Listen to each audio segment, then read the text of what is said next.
Jay Crawford, Adam the Bull, Garrett Bush,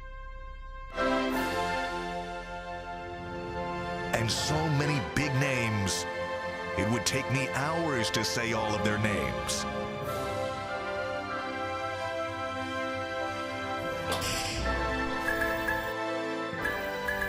The ultimate Cleveland sports show. Booyah! Hey, today's hump day. Yesterday at the end of the show, I said enjoy the rest of your hump day. I'm trying to push the week along as fast as. Well, because the Browns game is on Saturday this week, moved up a day. Everything is moved up a day. Everything's all goofed up. But welcome to our Wednesday show. By the way, that's a dope shirt. Where you get that from, dog? That's my dude, Matt Colleague, man. You got the VIP. Colleague Racing. You got the VIP shirt. Well, do we all get one of those? I'm saying. do we all want one? Yes. Extra I large. mean, we can want Colleague easily Racing all shirts. get one. I got a Extra hat large. too. I already got the hat. I'm all for That would have went good. I followed with him my on shoes. Twitter, and I'm seeing all these like NASCAR tweets, and I'm like, I don't know if I've said this, but I was actually in a NASCAR. Did I mention this before? No. I was in a NASCAR fantasy league when I was working. Oh, yeah, you did. Things I never expected to hear. He said he was actually good. I got lucky. I didn't know what the hell I was doing. Right. But I was in a NASCAR fantasy league when I was working in Utica, New York. Right. Because 'Cause in it's upstate big New there. York, it's big. Big, Huge. yeah. We used to carry, I eventually was the program director of the station as well as being the host, and I used to carry all the NASCAR races. Wow. And people would listen to it. But anyway, we did a NASCAR fantasy league, and I was like, oh, I know Jeff Gordon, I'll take him. And it was the year that Jeff Gordon, I think, either won the championship or whatever. Was always I in. had no clue what I was doing. I got lucky and I won That's somehow. crazy. Total luck. He's got a NASCAR fantasy league trophy somewhere in his house. And I know, and we know NASCAR's by the jackets, right? Because we just so the jackets for us was like if you had the NASCAR jackets in high school was like $300, $400, the racing joints, right? Damn. So you would be like, yo, the No, hottest. you ain't getting that. Tony, they got the Kellogg's dude, the Tony the Tiger. Everyone loved that. The M&M's, they loved that. They loved the Tide. Tide was huge. DuPont was good. Well, I think that was Jeff Gordon. And there's one more. Oh, obviously, they wouldn't let us wear it because it was alcohol, but everybody knew who the Budweiser people were. Yeah. Sure. Everybody, Budweiser. You was had on it. one? Of course I had one. Oh, you I got, can't so you wait. got money. Is Hey, what they you were said. in vogue back in the day, He man. got money. But then they had to get sacrificed because you get old. And then Avrex jackets came in to point. Okay. Avrex, And the NASCAR jacket went to the closet. They had to go back. And Starters. Them starter boys. A Starter quick boys note, first. by the way, on NASCAR. We used to have the race at Burke, the IndyCar Grand Prix race. Oh, I didn't know that. Yeah, well, no, we didn't. It was great. It was 4th of July weekend, and it was big. It was it was a well-attended event. They've moved it out. Indy doesn't come here anymore. But I've thought for years, why not bring a NASCAR road race to Burke? Because it's big enough to do the course. I like that. They can't do it through the city? It's Well, they possible- should tear well, they down could. Burke and build a bunch of things, but they're not going to do that. Yeah, but Yeah. NASCAR would become big in Cleveland if they had a regular stop. Because really, we don't have anything even close to us right now. They go to Indianapolis, but other than that, you gotta get in your car and drive. So imagine if there was a NASCAR race downtown Cleveland, where they shut things down for a weekend. That could be big. I want them going through Tower City. The third curve is right off Wouldn't that be something? by Progressive Field moving around. They used to do that. I got into the X Games because they used to do through San Francisco. They used to do luges and different things like that. I always loved the X Games. So How about making the turn on 90 at Dead Man's Curve there? I like what you're doing. I like what you're doing. I don't know if that would end well, though. No. Absolutely. Hey, they do hairpin turns though on these That's courses. true. On Not the at Grand all. Prix course. That'd be fire. Hey, real quick, you mentioned Jay's shirt off the top here. Take tagboard folds. You guys see the white face mask the Browns are going to wear this weekend? Hate Real them. quick, let's get your thoughts on that. Ooh, hate them. Hate them. You don't like that? Unless you're going to bring back, I hate the You white rock face that mask. You rocked all white when you feeling Nah, bro. godly. No. You tried to fool us again. Hey, listen, once again, you fooled us again. Yo, I had everybody drinking the No, Kool-Aid. no. And you talk about being fooled. You know who got nice helmets? The Bengals got nice helmets. Them all white ones. the white Tiger Power Ranger Bengals joint. So if is fire. If they gonna change the helmet, they need to change the helmet. You gonna give me a face mask? Where's our white helmet at? We don't Where's have- our black uniforms Do we at? have Where's any- the gunmetal grays? Can we get that off? What is a classic helmet? Brown's helmet look like? Our What it helmets look like now? aren't that That's for- what I'm saying. All they have. 70 for 90 years we had that. So how is they gonna give a throwback or something? Bro, come up with something creative. You could have gave us the white helmet. It's the Browns. Oh my goodness. But bro, you know how many white Next year, I bet they have the alternate white helmet because all the teams are doing it. They now. should put Paul Brown's picture on How it. come we don't never get, I feel like a little kid. We don't never get nothing. Why we can't have nice things. We can't have nothing nice. It's like other teams, their team names are not a color. Look at that. Look at so that. they can have whatever color they want, but it at feels that. like you have to have brown because they're the Browns. What's wrong with that? That's classic. Oh my And that helmet, that face That's mask not a is great. great. That's not a white face. We are the Penn State What about a of brown the league. helmet? What about a brown? I love all browns. Yeah. Give me an all brown. If you would give me an all, there's so many know what? fan You know- concepts that's so fire. Yeah. I just don't Gee, understand it. You know what I man. would take over that? What? A winning season. We can't even have that. We ain't got that By either. the We way, get- you we mentioned get a Penn winning State. season. Shout out to my niece Ava, who just got accepted to Penn State. That's a She good wants school. to go to San Diego State. Tell her to So who apply. doesn't? She wants to get as far away from her So parents. Penn as State she was your can. safety school. Yeah. Tell her to apply for the Ohio State Quick University. rundown of what's coming up. DeQuell Jackson's going to be here. We'll catch up with him. We missed him last week because of the Achilles. Speaking of DeQuell, by the way, we were having a conversation before the show. Earl brought it up. Is DeQuell the Browns' best linebacker since '99? Yes. I can think of one I off think the he- top of my head that was better. Me. That's yes. You can or you can't? I can't. I can't either. We tried. We named No, them. we actually did name a few. Well, you We had a mentioned- li- I mentioned Demario Davis, but he wasn't he wasn't Demario great here. Davis. Yeah, He not wasn't good. They Yeah. should have never let him go. Not at I all. know. But So I who- think DeQuell is probably the best linebacker the Browns have had in the last quarter century. I go by his Mac grade. He was an 88. He's an Yeah. 88. What has is our some line? speed. What is Because our of the linebackers Browns- grade so bad?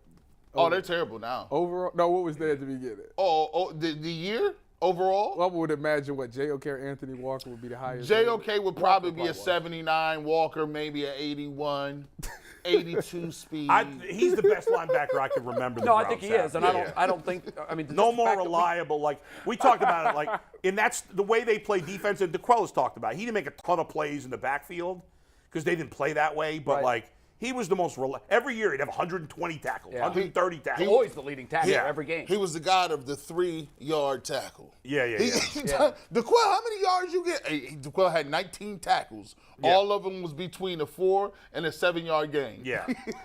We'd take that guy now, wouldn't we? Heck yeah. Yeah. He was like such a reliable guy. They should have blitzed him more So too. he's coming. Yeah. DeQuell's going to be on the show, and we'll ask him about that. We'll ask him Sione who are the Takitaki. other great linebackers that the Browns have had since. By the way, they've devalued the position. Oh, absolutely. They've completely devalued the it was position. clear We'll as see how that's day. working out. I for them. hope that worked. Robert Smith. It said on the slate that Robert was going to be on the show. Robert had another commitment. We lost Last Robert minute today. cancel, yeah, he's So gonna we try lost coming back Robert. later Robert this will be week. back next week. We're doing true or false, and McNuggets teased this as a special true or false. It is special. You guys will find out about 12:15. I'm if I excited give you about any that. preview, it's going to give away why it's so special, but this is a unique Yeah. edition of True or False. All right, we look forward to that. And it's Waiver Wire Wednesday. That means we're going to have Dave Richard on the show. I finished third in my league in points for, 9th out of 12 in the standings, missed the playoffs. You know, That's a flaw. you should do what in the two big money leagues I do. We made a rule change 6 years ago. We have 6 teams make the playoffs out of 12. Yeah. Top 5 teams are the 5 best records. Ooh, I like what you're doing But now. the 6th team Is the next is the best Whichever points of the for. other 7 has the most points. Wow, I love that. I would be in. And honestly, I'm not far from being first in points. Right. Like it's You've just, obviously had bad luck. I've had terrible You luck. play So the team that- I've yeah. lost 3 games this year by a point or less. Yeah. I lost a game where I scored 190, but the leading scorer that week had 210, and the next Yeah. highest score that week was 160. Yeah. Now, there's 4 that losses right sucks. there, and I finished 6 and 8. What is In our the league, Ultimate top Cleveland 4? Sports Show League, the top 4 finishers will be the top 4 point scorers. Well, I ain't Should in we it. save, Nice. by the way, should we Nice. save our last place drama that's actually ensuing now for Who? Dave Richard? Or for now? Do you just want to get into Do it it now real right quick. Yeah, let's talk about it while we're doing fantasy. Who's in last currently? I could have Well, beat Tim Bull Couch. last week. So Tim's going to have to do No, a stand-up set. Tim's not going to do Tim stand-up. Why apparently not? he should. We can ask him. Tim's a man of his word. Yeah, Tim told us he didn't want to play. We kind of forced him to play. He set his lineup all week, all year. Which we won't What do an next event, year. though. If we could get Tim Couch to come to Cleveland to do a stand-up We should at least ask him, Mike. I agree with Jay. We could ask at him, least right. ask I him. mean, look, the dude played quarterback for the Browns. He can handle a hostile crowd. True. So here's got a the lot other of And the dilemma. crowd wouldn't be hostile. They'd love it, even if It he would sucked. be a sellout, Yeah. number Yes, one, one. and it would make news. It would be Man. to be It awesome. would make national And- news. It would. And we'll donate it to My the only people chance of of making the Kentucky playoffs for the is floods or having hurricanes. That's a great idea. I know. A proceeds And I of the dropped gate go the to help the Patriots flood defense victims in for Kentucky. I Which, will- by the way, The biggest they're still mistake digging I out made. down there. The country has moved on and forgotten all about them, but they're still digging out. I will ask Tim. If Okay. Tim does not want to do it, there is some drama building. I beat first place G. Bush last week. I don't. Some. To save put the day. myself, Wait, you did? he I beat- did, to put myself in a position. Yeah. If It I was- win this week and Anthony loses, we tie for last. Right. And Anthony's got no. 15 more points And right Anthony's now. comedy 15 team. more points than Well, me. it'd be who? Yeah, I think they should do it together. Yeah. I By the think so, way- too. Like Martin and By the way, Martin and Lewis. Anthony had agreed to do it together, and Mike shot him down. Said whoever's at the least amount of points. I think we vote on it because I would love to see a comedy duo. I'm just by the glad way, that if I ain't one in sets it. him up and comedy the other knocks him down. stylings That of needs- Anthony and Mike. and by the way, that will be. We should put that on YouTube. Oh, that'd be listen, It'll be live, filmed. live, like Penn and I Teller. am No, so live, glad not that And film, I remember, live this is there. going stream. to be at Pickwick and Frolic before a Mike Polk show. So we'll have a Yeah. there'll be a real audience. That's going to be a fun night. All of us. I've It's gonna gone be to a a great Mike Polk night. show. I'm gonna be We'll there. send out when we know I'm gonna be finalize there. the details. We will make Hammered. sure you guys know All right. everything about it. I'll be By the hammered way- too, I'm a bro. ham. Hey, By the way, I'm getting my wife to drive me. She don't drink. Oh, my I'm God. about to be hammered. Front row. me too. Gonna be heckling Mike and Anthony. Tomatoes. By the way, because we're only doing 4 playoff teams since it's 10 teams, we still have one more week of the regular season, but the playoffs are set. Are you in? Yes, it's Good. me, G, Earl, and Jason. Jason. are gonna be the Which 4 is good. teams. Which is- G has got way ahead On in terms points? of point. Yeah. Me, G, and Earl have the same record. G is way ahead in points. Don't you the one got He's Cooper like Kupp? 150 ahead of the two of us. Cooper Kupp is Earl's got like in- 8 more points If than I do. If Cooper Kupp was not done, Yeah. I'd run away with Yeah, it. I know. But Yeah. But all it takes is one loss in the playoffs. Yes, Oh, it I know. is. You can have one He bad just week. lost to me. I One bad week. haven't been trending well. Out of my No. four leagues, I'm making the playoffs in 2. Good job. So, Well done. 50%. All right, let's get on with the show, shall we? Deshaun Watson gets his first home crowd, his Yeah. first friendly fire crowd. And there was some talk on the morning call that there may be some hostile Browns fans towards him. That's not going to happen. No. Browns fans aren't going to come to the stadium No. to boo Deshaun Watson. If you No. don't like Deshaun Watson and you're a Browns fan, don't go to the game. You're just not going to go. Yeah, Yeah, and yeah. if there are fans that want to go and boo, they'll be so small in number You they'll be won't hear drowned it. out. You'll never hear it. No. Yeah. How do we expect Deshaun Watson to look? How will he look different in front of a home crowd as opposed to the first 2 road crowds? Well, I think he does. I think he will feed off the energy. You want to. This is okay. So, if, in his mind, first of all, he hears a lot of stuff. He sees the signs. He even admitted that I'm human. It bothers him. Yeah.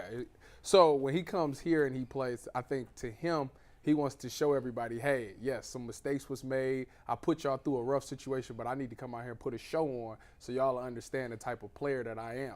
And I think that this game should be tailor-made for him to go out there and showcase his talent. Even against a really tough defense. Yep. I mean, what better way to show that you're a great quarterback than going out there and doing well against a good defense? So you expect it to be his best performance yet and a significant It's improvement. gonna be. It's not going to be easy. I'm gonna tell you that right now. It's not because the Baltimore's defense is for You buy real that? now. I'm with Tyvis on this. In Deshaun Watson's first game back, he didn't look like an NFL quarterback. Not at all. No. In his second game back, he looked like a below average NFL quarterback, but at least he looked like an NFL quarterback. I think this week, he's going to look like a good quarterback. I don't think he's going to be elite Deshaun Watson. I don't know if we'll see that until next year. I think we'll see it, but I don't know if we'll see it till next year. But I expect him to play well, and I expect the Browns to play well. Everything points to the Ravens. Obviously the defense has been great, and after the Browns lost last week, we're going to find out. For all the criticism of the coach, we're going to find out these next 4 weeks. Is this team still playing with heart? Are this team still fighting to the end? Yeah. Right. I think we'll see it. I think You coming think they home, go 3-1 down the stretch? I think they're going to go 3-1. I think this is one of the 3 games they're going to win. I think Deshaun Watson's going to have a very good game, Browns are favored against the Ravens because of the Ravens quarterback situation. Right? It's unclear yet. Still. Right. It's definitely no. Well, I shouldn't say definitely no Lamar, but I can't imagine. He plays either. Their backup, Tyler Huntley, who's serviceable. He had a concussion. He got hurt too, so we don't know about him. Right. Their third string. I never heard of this guy, Anthony Brown. He's terrible. I had neither. He's legitimately. He was bad in college. Yeah, like they. Well, who was it that said on the show he was so bad in pregame that they actually had their long snapper throwing passes? Yeah. Facts. Getting ready to maybe play quarterback. So they go. So I'm surprised they didn't pick somebody else up this. I was too. I thought for sure they'd make a move. Well, I mean, if you think about it like this, pick somebody up for what? What's the Browns' worst thing? Stopping the run. We're going to run the ball. Well, but you still want to have a quarterback that can throw the ball. For what? We're going to run the ball. They can't What stop if you're it. down 14-0? Run the ball. Yeah, Run but the hey, ball. come on. Now the Browns know they're going to run it, but that doesn't necessarily mean Exactly. anything. I'm about to say, I didn't watch historic performances against the Browns. So your formula for the Ravens is like what, 80-20 run? Yeah. Okay, so those 20%, you still got to put the ball in the But game. the reality is, guys, routes, little hitches, Yeah. little Check down screen passes. the Browns' run defense, which is obviously bad, has not been as bad lately. It's like early in the year to the midpoint, It they peaked. were Falcons, all-time Chargers. bad. We watched them. Did Falcons, Joe Mixon Chargers. not ice the game with a long run? Yeah, they wasn't tackling nobody. That's what I'm about to say. What's that? Joe Mixon didn't ice the game with like a Yeah, but 4-yard run? like the Browns, I'm not saying the Browns' run defense is good now. He just I'm said, saying it's yeah. not all-time bad Against the the last Falcons few and weeks. the Chargers, we were watching this defense Yeah. thinking they were made of water. Now it's just a At bad least run now, defense and they're not not- an all-time bad Who run have they, defense. Tyrus, who have they stopped? And The Buccaneers didn't run the ball. Well, I got- Because they chose to stop running I hear the you. ball. But the last few weeks, it hasn't been as bad. In the words of the great Keith Sweat, nobody. I'm about to say, we ain't going to. All right, on the D Watson thing, what? So we kind of said that he was a D in week 1, maybe even an F. He was a B- last week, a big improvement. What is he this week? You know me. It's G. Bush, a.k.a. the Duke of the Reach. A+. Duke of the Reach. I reach. I'm the best reacher in the game. A++, right? Hey, but we're not going to reach. We're not going to be knee-jerk God today. And by the way, my mom says, don't call yourself a God. She's very religious. I was just joking. So I'm looking at this game, and I need, look, 276. 300 is makeup, right? Well, let me tell you, before you say that, Right. Amari Cooper's not 100%. Go ahead Okay. with your statement. He needs about 300. Yeah. It's about time for that 300. And I'm not talking about Leonidas them. You need that 300 quickly because there is I want touchdowns. two. I'll take 2 touchdowns. I'm not worried about the 300. yardage total. Oh, I am. It's I'm all worried window about- Oh, I am. It's just I am. we need all the window dressing we can get. Let me give you a look into this window. So tickets, people was buying them for $100 before the season. They're now $8. Yeah. I saw that. seen that $8. too. It's gonna be $8. cold as hell outside. And guess what? It could be snowing. It could be snowing. It's essentially a night game at 4:30. That's a Hold night it game. off. That's better than Off by the first quarter. I'll So be in the it's box. a Saturday, and Yeah. you think about this, man. This is where the wheels could fall off a little bit. Like them games at the end of the year, think Eric Mangini, them last 4 games he was trying to work his magic. If Deshaun Watson throws for 300, 330, that's a Christmas. Everybody good. Yeah. Everybody. Because guess what? The people can say, oh, look at this nice toy I got for Christmas. We're going to be good next year. But gee, if he throws for 245 with 2 touchdowns and a rushing touchdown Oh, we take that I'll too. look I'll at take that. I take that too. Now, does that come with a win? and a win, sure. Okay. If you get 2, I'll take 10 passing yards and no touchdowns if it comes with a 3-0 win. I don't care. If it come with the win. You're just Yeah. desperate at Just this get the point. dub. But if you get, for Coach Stefanski, the best thing that can happen for him this year is to say, wow, this offense looks Right. markedly better. You want This the is- offense to look great the And rest of the way. they look great. He goes into the offseason and he can sell his plan. But if they limp in, and God forbid they take an L to this random guy, what's his name? Anthony Brown. Anthony Brown. AB is what they Anthony call Brown him. sounds like a Senate lead All-American. He's going to Kent It does. Coach Ted Ginn Sr. vouches for him. It does sound like Anthony this. Brown. Tony Brown is playing for Euclid. Like, I get That's it. a generic name right there. That's very. He only threw the ball 5 times. See what I'm saying? They running the ball. See, look, man. It's cold. He didn't play the whole He's got a game. pot belly, too. He out of shape. What Kind coordinator? of looks like Cardale there, doesn't it? Hey. He got the turkey. He got the turkey I'm arm. not lying, though. He got the turkey arm. That look, his forearm is out of shape. How your forearms be out of shape? Like, you got to have. He hasn't thrown the ball. Oh, my God. There is no way you Y'all can dead lose wrong. to that man. I feel like we need to do ever. an Anthony Brown true or false. We should. Hey, that might be it. That might be it. Hey, I'll tell you this: the line right now is 3 points. Browns Yeah. are favored. Oh, And it's If gone up. Anthony- It opened at 2.5. If Anthony Brown is announced as the Ravens and starting they stay quarterback, at 3. and it stays at 3, We in free trouble. money. It's gonna go way up if he's announced as Listen, starting quarterback. the Browns but- are not good There's no enough such thing as to free be money. free money. Listen, Go ahead, all I Harry. know is when I watch these last, 4 or 5 games? Yeah. 4 games. What I need to see, we're going to find out 1 or 2 things. I'm going to let you know something. It's I got to dangerous. sit up. This is dangerous. Tony told me. sitting up, Tony too. told me to sit up. We got to sit up more. So listen. Put the camera on me, Steve. these last 4 games, you're going to find out whether people love the game of football or are they just here for the money. That's what these last 4 games, because if you love it, you going out there, you going balls to the wall for the rest of the year. You going all out because you love playing football. Yep. If it's just about the money, listen, what we got 58 minutes left? All right, come on, let's hurry up and get this over with because you I'm can already tell. thinking about the And this is the time of the year where it jumps off the screen. yeah, where your chances is slim to like none of making the playoffs. Like we just out Tony here. Brown told you got to sit up. No, not more? Tony Brown. Tony Martinez. Tony Martinez. And to your point, Tyvis, we had this intense conversation this morning, folks, on our group text chat. It started off with G and Hey, Tyvis. Guys, we're doing doing the this show topic on tomorrow. text messages It's today. G's fault. This topic I look tomorrow. at my phone, I I had won't be here, 50 but it's text I'm G. not getting into the details, Mike. I'm I not just getting threw into it the out details. there. No, because G mine was made up before But he threw it out there. We had a very intense conversation about Kevin Stefanski. That was a really good. I thought a really good You conversation. can say via the text. question. Let's not do the debate. Let's save the debate Yeah, for tomorrow. we're going to We can save the tease it debate. now. I'm not Yeah. bringing. But the question was an intriguing question, G. Right, but I bring it up because the initial question was, is 3 years enough to evaluate a coach? Yes. And obviously, G was bringing that up because of Stefanski. And I think, we all had our points in that, and we'll get to it tomorrow. But I think these last 4 games, as Tyvis just said, to me, if this team plays hard, then they still believe in Stefanski. Right. Yes. If they quit and they crater, that says a lot about Stefanski, too. And Jason Lloyd, who goes into the locker room after the games, Yeah. talks to the players, he insisted on yesterday's show he has not lost a player on this team. He thinks what he that said. he thinks that the defensive coordinator has. Yes. Right. But he doesn't think that the team has given up on Kevin Stefanski. So we're going to Yeah. do that tomorrow. Right. That should be a good debate. And Yeah. basically the question is just that. How much time do you need to decide whether you've got the right coach? Right. Right. Because with Stefanski, the sample is incredibly off the charts. You had a great season where he was coach of the year and they made the playoffs. In COVID, Yep.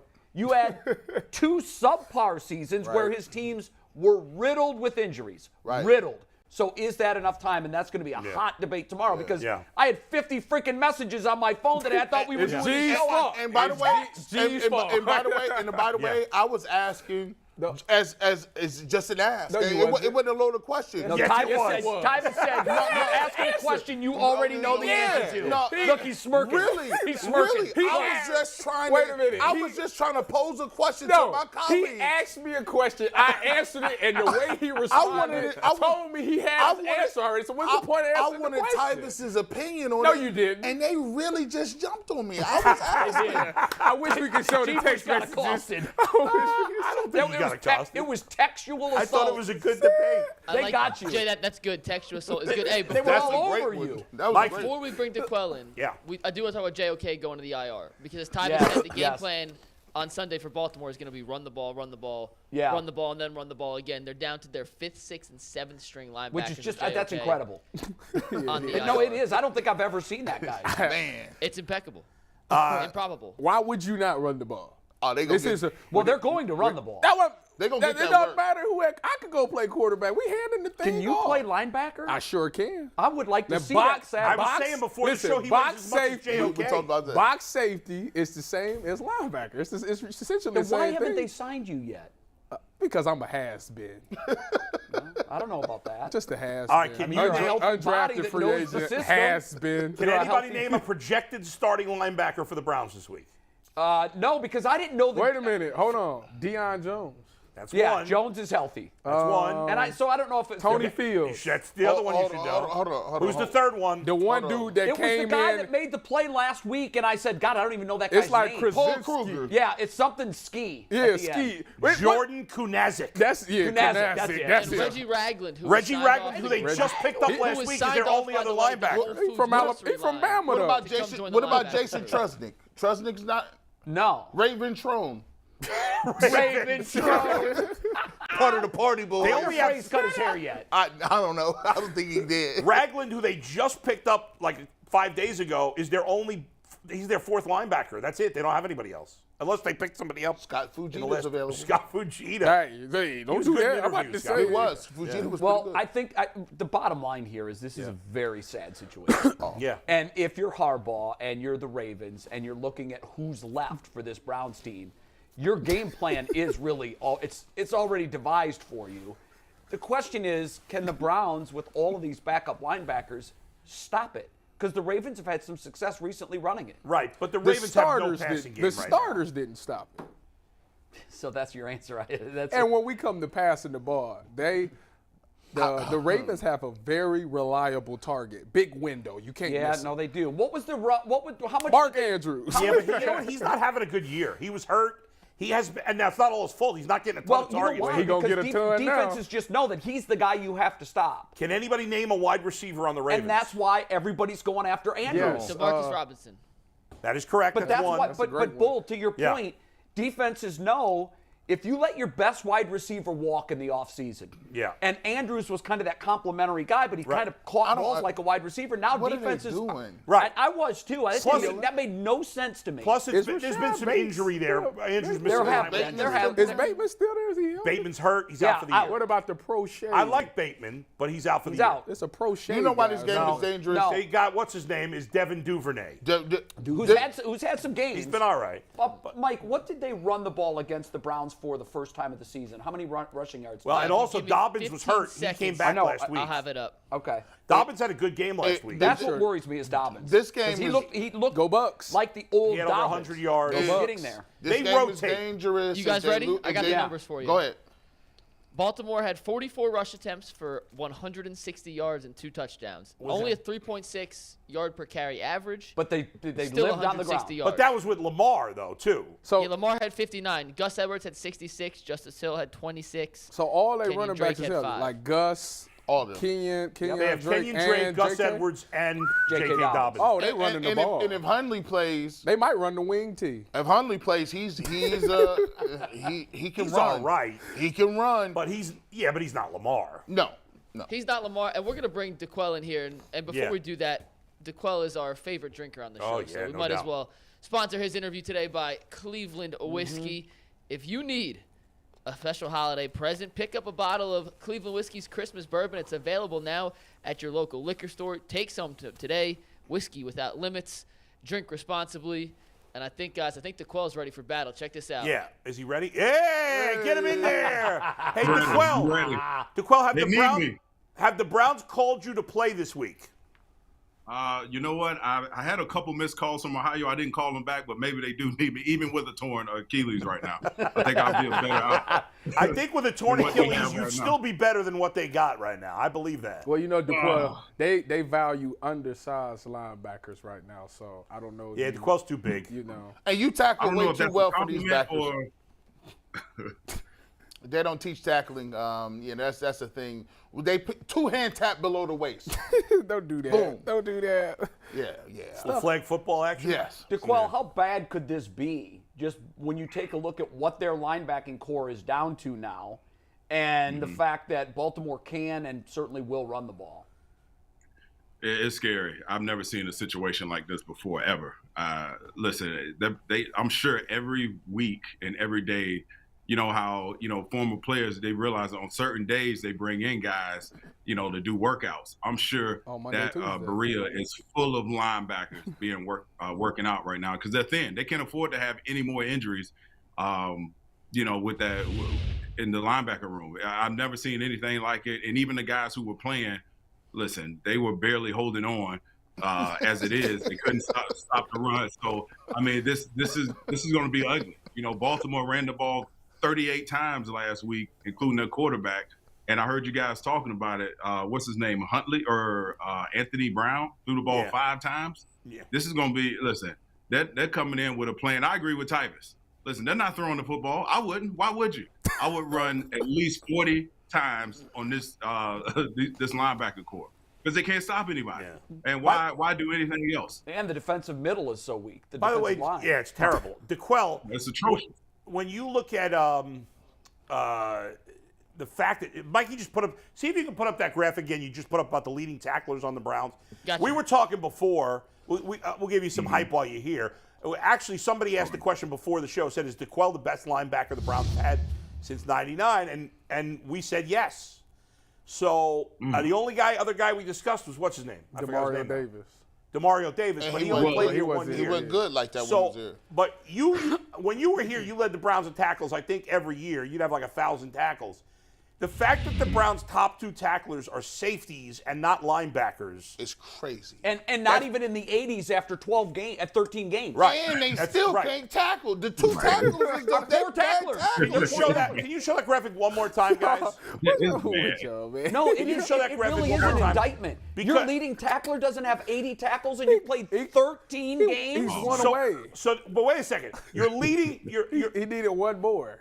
It's not there. Your top linebacker is averaging about 5 tackles a game. Like, that's crazy. How bad is it? It's a passing league. Well, so but the Browns' run defense sucks, so people run on them. Right. How bad is it that safeties are leading the team? How bad is it that safeties are leading the team in tackles? You know what? When I watch the film, it makes sense because a lot of times, JOK, for instance, I know I've been singling him out all year long. He is always out of phase, he's never in the frame. And that's partly because he plays so inconsistently. So it leaves a gash and hole for your safeties to come up and fix his mistakes. And all the guys collectively, the linebackers hadn't had a good year at all. But it's a shame. I would take that personally. If I were a linebacker on this team, I would take it personally that my safeties have more tackles than me, and I'm closer to the line. Well, you know, it's just it's a joke. It's truly a joke, man. And I watched the film last night again. I'm like, man, I just hate piling up on JOK. He's been playing terribly, and I don't want to pile up on. I know he's on IR right now, but like I had a coach tell me this a long time ago about how to prepare to be a pro in this league. And he always said, son, you had great instincts, but in order to be a perennial, have a career in this league, that instincts needs to meet preparedness. And a lot of times when I watch a lot of these linebackers that we have, it's almost as if there isn't instincts anymore. You're just making bad decisions. You're not prepared enough. You're not doing what you need to do when you leave the building in order to have pride in what you do, in order to be a better linebacker. It's very poor play all around. All around. And you know what? And that permeates to the back end. It puts a lot of pressure on your safeties and corners to be involved in the run game and to make those guys right. Well, DeQuell, you know, a very interesting point that a lot of people like to point out, because I'm with you on that one. How much of that falls on coaching? Because that's just wherever. No, it's never the player. It's the coaches. So how much is that do you say is on the coaching? Listen, when your guys are making the same mistakes week 1 as they're making week 13, that is not – I get it. The players you're going to play – but that's a lot of coach. That means, you know what, they're not listening. They're not buying into the coaching, and the coaching just isn't getting through to them. Because the coaches I've had, I can think of one off the top of my head, Billy Davis. This guy was probably one of the smartest coaches I've ever played for. And I was a guy – listen, when he came in, I had my routine. I thought I knew everything, and he broke me down in terms of fundamentals, in terms of taking false steps or your read step. he drilled the hell out of me all season long, all off season, until I got it right. And you know what? It made my career take off. And just the little things, and I bought into it because he made it make sense for me. And for whatever reason, the coach isn't getting through to these guys, and it's showing up, and it's showing up badly. Because I see there's going to be a lot of changes coming this offseason. We know particularly on that defensive staff, because listen, it all boils down to the defensive coordinator, the position coaches, but the defensive coordinator is going to take the brunt of it because you're not getting through to these guys. And if your linebackers are inconsistently playing, and that's what you can rely on, that's signs of a bad defense, fellas. What about the strength coach with all these injuries? Is his job in question? Because when injuries happen and it's a bunch of them, the first person they look at is the strength coach. Yeah, you know the game. Yeah, if guys are getting injured, we're looking directly at you. And everything is compounded, right? Because they're not playing well, and now your guys are getting hurt, guys aren't available, guys are in and out of the lineup. Absolutely, they take a hard look at what are you doing throughout the week.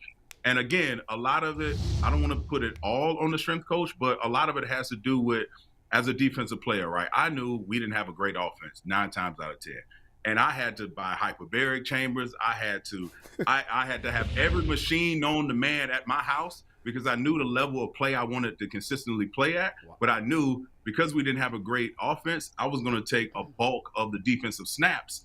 And, quite frankly, if you're a defense and you're not playing well, your team isn't having success, that means a lot more plays ends up on you. So you have to understand the situation of a season and prepare accordingly. But I think everyone on this staff is going to have to take a hard look, and whoever pulls that trigger in terms of who stays and who goes, I think no one is safe at this point. The only person I would say would be safe is Kevin Stefanski right now. DeQuell, I don't know if this is a thing. I kind of look at it from watching the Browns over past years or whatever. I even watching people that leave the Browns, go to other organizations, and they tighten up. Hey, you got a haircut too, man. You look good, man. I just realized it. You got a haircut, man. You like that, man.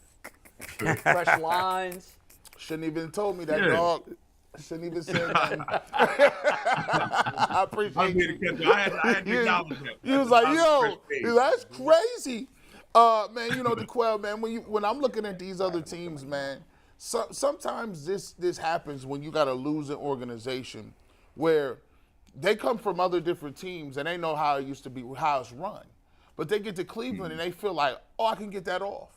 Like, it ain't that crazy. I mean, the first thing they say, we trying to turn it around. We understand what the city been through. Like, they look at it as a charity case. And it's like, well, we ain't doing exactly everything the right way, but, man, look at what we got, the injuries. I don't see nobody else talk about the level of injuries that other teams have. I go back and I just ask myself, how is it that the Jets can turn it around? Right. How did the Giants turn it around? How are the Dolphins leapfrogged you? You were at the same place as the Bills a couple years ago drafting.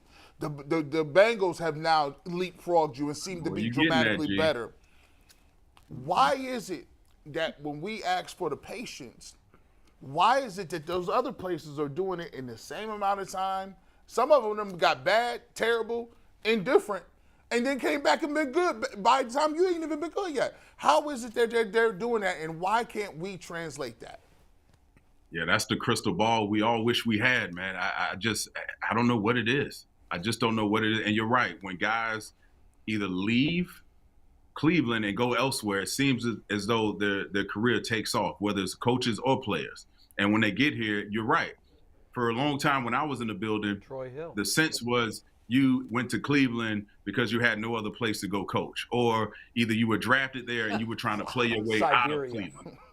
It was a horrible stigma attached to this place, and it's going to continue to be that way unless someone comes in and really changes everything. And right now, listen, and again, I'm about to make an excuse. If all guys were healthy, you had quality coaches in the building, and all these different factors, listen, there's no reason this team should be below water right now with the guys we have on the roster and the expectations attached to them before the season. And with all the, Deshaun Watson situation and, having a guy like Jacoby Brissett come in and play winning football and you take him out, it's so many different moving parts. So I feel like this year, in my opinion, is a mulligan for Kevin Stefanski, this whole organization. They've dealt with a lot of different moving parts. And, oh, by the way, now you add all these injuries on top of things. So if these guys can finish the season off and play inspiring football and motivate and continue to motivate this fan base, motivate people like us who watch them all day, every day, I think that's a step in the right direction. All right. By the way, real quick, just to follow up on something we said, Jay, before you jump in, I just wanted to look real quick to see who the leading tackler was for the Bengals, for the Steelers, and for the Ravens. Not that the Steelers have been any better. But all three of those teams, their leading tackler is a linebacker, and all three of those teams, linebacker that leads the team in tackles has at least 91 tackles. Yeah. The numbers just don't match up. And Bull, to your point, I realized I never answered your question earlier. There's another guy you guys forgot about, Carlos Dansby. He was coming from Arizona. I know he was on the tail end of his career, but when I left, Carlos Dansby came in as a linebacker, and him and I, we spoke often, and he's probably arguably you could end up in the Hall of Fame one day. So in terms of linebacker since '99, I got to put him up there for sure. But his career, he was better in Arizona than here. Like he had the majority of his success. I think I'm going with you. I think in Cleveland. Listen, I'll take it. At least since I've been here, and I've been here since 2011. I don't even think it's close in their Cleveland career. But anyway. Hey, DeQuell, so we talked about this in the show yesterday a lot. Jay had mentioned a conversation he had with Jimmy Donovan. That's where I was going. Yeah, that's where I was going. Great minds think alike, yeah. Well, then, Jay, you can ask the question. We're on the same page. So, DeQuell, Jim Donovan was on our Channel 3 show with me on Monday, and he made a pretty definitive and emphatic statement that moving forward, it's pretty clear to him that this program, this organization has to draft smarter players. He didn't come out and say this is a dumb team. What he said was the Browns have tried to draft positionally by, prioritizing the groups that they think that you need to win. They've drafted speed. They've drafted this, that, and the other. But his bottom line, his takeaway statement was, moving forward, this organization has to start thinking about drafting smarter players. As a guy who played the league at a cerebral level and a physical level and a high level, a player's football IQ from watching it over the period of time that you have, these 13 games. Characterize the football IQ of, and I'm not going to ask you to go on the offense because I know you're a defensive guy. The football IQ of this Browns defense is what letter grade? What are they when you watch them? Listen, because to be honest with you, it's a D-. Wow. D-. And I say D-. Why not D- because they'll flash it and walk in and make a play behind the line of or something. Where Martin Emerson is the only reason why I don't give them an F. Wow, because I think he's a rookie. Jim Donovan hit it on the head. He's exactly right. When you have all these athletes on this team, all the stuff on the paper, right? Like, athletic and talk and run and do all these different things. He's absolutely right. When you watch this defense, it's not a smart defense. That is it. That is the nail on the head. It's not a smart defense. The trouble with that is that we posed this question to Aditi also. And Aditi said, look, she knows the inner workings of this organization. She spent time inside behind the curtain. She spent time with Andrew Berry. She knows what he's trying to do here. She said that this football team prides itself and prioritizes taking intelligent players. That's like part of their building block. What is being lost in translation from the pre-draft interviews to them thinking they're getting smart guys to the product on the field where it's obvious? It's like watching the electronic football game where you turn on the buzzer and the parts are just vibrating all over the place. Everybody's going everywhere, wherever they want. I think it's an area of players that is undervalued because we get so enamored with the Wonderlic test. I've been around a lot of guys, Jay, who are very smart in the classroom. You can hear what the teacher's telling you. You can answer the right questions. You can do all these things, prepare, take a ton of notes. You can be the best student ever. But football is different. When you're on that field, there's different elements that come to play. Crowd, whether you're healthy, guys running at you, you know, being able to think on the at a moment's end. You know, that is the difference maker. And how do you it's in my opinion, it's impossible to evaluate. But when you have guys, when you have a guy that's a cerebral guy, that he can take what he's learned from the classroom to the field and actually apply it and be a leader and line guys up, now you know you can. He's a building block. I think they don't have enough of those building block pieces. Right. I think you have a ton of guys who are smart guys. Don't get me wrong. Was Walker that guy and got hurt, and then the whole thing just was like a house of cards? Walker was that guy, like I was in Indy and my time in Cleveland, where they were afraid. Listen, my skills had diminished. I couldn't cover some of these tight ends on my best days, but they knew they much rather deal with that as opposed to, you know, and deal with what I brought, and I can line guys up. And there was a level of comfort from all the guys on the field, whether it was a guy who was just filling in, they knew I could get him lined up. I was going to take care of him. I was going to meet with him later. It's a ton of different external intangible things that plays into it. Like some of my really good friends who played a very long time in this league, for instance, Mike Adams. When Mike Adams and I played together in Cleveland, he was one of those guys. He just couldn't snap it together on the field. Why? Because he didn't play much on defense. He played more special teams, but then it just clicked one year. And he became that guy that I could communicate with to communicate to the rest of the back end of the defense. And I'm sure Tyvis has dealt with this before. When you have a smart guy at every level, that's what you dream about having from a defense, from an offense. That's what you dream about. But this team here, you have so many.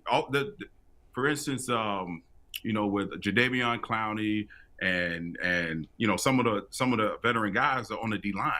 That's the difference. You know, you need guys from that linebacker. It's so fascinating talking about the guy at each level, because I remember Tony Dungy when Tony was with the Bucs, and it was before his last season there, and he was talking about why he had a Super Bowl caliber, maybe even a Hall of Fame caliber defense, which it ended up that he did. Mm-hmm. And he said, you give me a Warren Sapp on the front with a football IQ that's off the chart and physical traits that he has. Mm-hmm. You give me a Derek Brooks in the middle with the football IQ he has and the physical traits that he has, and a John Lynch and even a Rondé Barber in the back end of that defense. Yep.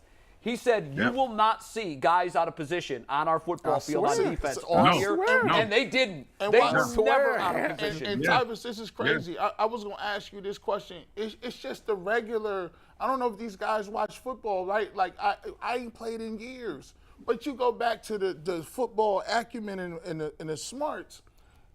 When Tony Field runs into the kicker, right? Man. Let me ask you a question. Everybody know the block point is where? 1 to 2 yards in front of the dang punt. Say it again. Everybody knows in front of the where he's going to punch the ball. And when you come at it, are you not blaming the coach now for that? And when you come at it, what angle are you coming at? When you come at it, you want to. If you're coming from the right side, it's a left hand out. If you're coming from the left, the right hand is out. You want to do it and go fly by. Because if you miss, you'll run right past the punter. You never ever take it straight down the middle, because if you miss, it's a roughing the punter and we back on the field no matter what. Now, DeQuell, I'm sitting up here. That's where it did. I'm just an out-of-work defensive lineman from the MAC. I don't know much. And Tyvis, he's doing, I'm a has-been. Now, why do we know that?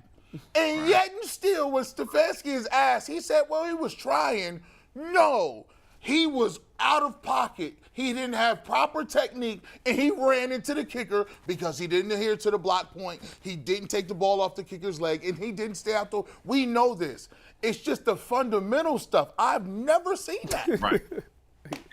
They just don't play smart situational football, and that's where all the games they've been in, and then down the stretch, they've lost it because of that reason, because it takes a very focused football team to finish games and not give up a touchdown right before the half that really, opens the game up. And because of that, it was because of running into the kicker. So here's the thing with Kevin Stefanski, which I think anytime you have this shows up more than it should for football teams. It's one thing to talk about it, but he isn't harping on it. When I played for Eric Mangini, that was not allowed. You hear me? If we did any of those things in practice, we had to run a lap around practice. Roam it like we were in high school. It was embarrassing. Did it if you work? jumped off sides, if you did any, hell yeah, it worked. Because I didn't want to run around the practice field 3 or 4 times, and I got to run back and get back. No, I don't want to do that. So he put an emphasis on it, and he really talked about situational football, and this team is lacking in terms of just being clued in situations like that. DeQuell, when you see on the offense, right? Obviously, they've been struggling. The offensive line has been a little banged up, and Deshaun Watson's kind of finding his way back. But the running game, it's easy to just blame the offensive line, and that's part of it. But what's interesting is Nick Chubb's yards after contact is way down. So that, to me, is less to do with the offensive line. Like, does he look – this is like the last couple of weeks, he just hasn't looked like himself. Am I wrong? Do you see it that way too? Yeah. No, you're right. I mean, listen, he runs the ball very physical. Is he tired? They rely on him. I mean, it's taking a toll. He is human. We have to remember, as great as he is, he's still human, and he takes hits. And he's had a lot to on his shoulders to carry this football team.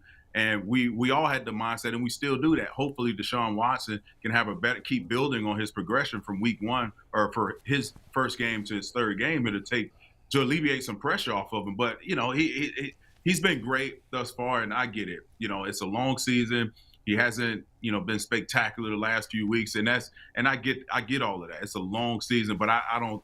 That's one guy I don't worry about. But if Deshaun Watson can show a glimpse of magic and just look and have his timing down, from the first week he looked like he was unsure of himself, and he was he hasn't built that rapport with those guys in real time. So I think we'll see him evolve as from week to week, and hopefully he's able to use his legs and make some plays outside the pocket, and hopefully we'll see a running game pick up for sure.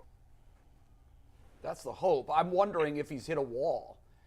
I mean, we've talked so much about the analytics of him getting 16 carries a game, and I'm just wondering if the Browns have, and that's why they've put it at 16, because they've recognized a pattern. You guys owe apologies? No, listen, I'm not. I'm asking a question. That's not. I'm asking a question. Get him, Bull. Yeah. Wait a minute. Bull is Mr. Analytics, but I'm asking this question to the group because he's had a body of work now in the league where they know and they can look at his season in total, macro, and say, at the 400 carry, at the 200 carry mark, he's starting to break down. He's starting to not look like Nick Chubb.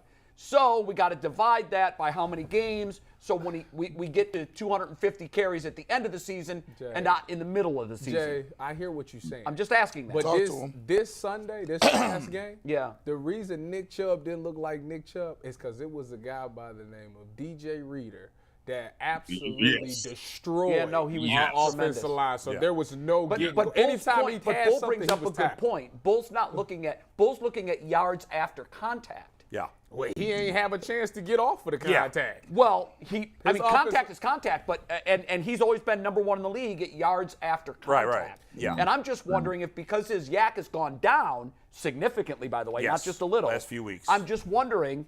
We've seen before where, and DeQuell, you can talk to this, and you can too, Ty. The season it's always stretched out for these guys. In high school, they play, if they go all the way to the state tournament, they play 13 games. In college, if you go all the way to the end, you can play 15 or 16. In the NFL, now the regular season is 17 games. They keep moving the finish line. And I'm just wondering by the way, it's going to be 18 soon. It will be 18 soon. Despite the fact that he is a machine in the weight room, everybody has a wall. Marathon runners talk about at the 21st mile, you hit the wall. Did you have a wall in the season, DeQuell? Where was it, and how much did it affect your performance from a percentage standpoint? And just round figures. Don't go nowhere. I got something for you, too. Go ahead. I got a rebuttal. You go ahead and answer that question, DeQuell. Okay. Yeah, so for me, it was always around like week 10.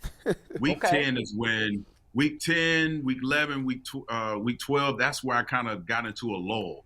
And, and with Cleveland, listen, You're not in the playoff. Well, yeah, they're out of it right now. I believe so. They're out of it. Not not technically, really but They yeah. have a 0.4% chance of making the playoff. They're out of it. There's still a chance. There's still a chance. There's still a chance. But you know, it's hard to, on top of a grueling season, on top of, you know, trying to self-motivate yourself to play. Yeah, it was every player hits a wall, whether it's your rookie year or your 10th year. I did it every year, and that's when you really have to go dig into that well and tap into, you know, that reserve tank. Because quite frankly, listen, I'll say with Nick Chubb, since Jacoby Brissett or Deshaun Watson has taken over, teams know, listen, you know, this guy is going to be rusty. This guy is going to be the same. Where in that point is in where he should be slowing down somewhat. So let's really pour it on this running game. Let's force Deshaun Watson to really have to make some throws. But every player hits it. I think he'll come out of it at some point. But I think it's realistic to say, you know, you're right. After a certain amount of carries, year after year after year, it does take a toll for you. But for the most part, he's been above average in terms of yards after contact. And I think Nick Chubb will bounce back and still have some good games. And to be fair to Nick Chubb, and to your point, Tyvis, like his yards after contact is down. But there's a difference between being contacted by a 230-pound linebacker or a safety and DJ Reader at 335. DJ Reader said basically after the game, like, Nick Chubb thought, you know, because Nick Chubb throws a lot of players away. He was like, he ain't doing that to me. I mean, he didn't. You know, that guy's got 100 pounds on him. So I will say this, you know, it's a lot been made about Nick Chubb, but we got to go to the stats. Maybe some of these names, dog, these names ain't really names when you just keep saying they top O-line. Let's keep it real, man. Jedrick Wills has a 58 grade, 58 on run block, 58 for the year. Is that 8, yes sir. Wow. Jack Conklin, 53. We shouldn't be playing anymore. Shouldn't even be playing at this point. I'm just saying. The O-line hasn't produced yet. Wyatt Teller, who we got high esteem for on this show, his grade is a 71. That's fine. And what's Joe Batoni? That's not exceptional. That's not great. That's not bad. What's Batoni not going to write home about that. Joe Batonio's is an 83. That's very good. That's good. That's That's football. So my thing is, and we ain't gonna go to Haagen-Dazs. Where you at? No, we're not even gonna go there. Actually, Haagen-Dazs is a 67. No kidding. It's acceptable. The tackles are killing them. The tackles are killing them. In my school at Ohio University, a 67 is a D. I'm confused how that's acceptable. We've moved our bar. We done moved. Well, it's incredible.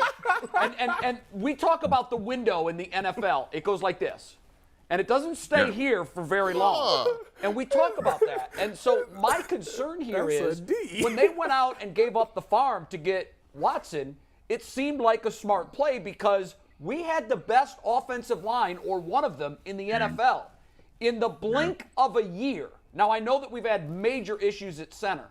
But in the blink of a year, we've gone from our offensive line being top 3 to what he just read. That window is open and closed. And my fear here is this team is aging out while Deshaun Watson is serving that suspension and trying to figure out how to play quarterback again. I think they'll be fine. Ethan Poaches gave you 84, 84.3. It was a huge gamble.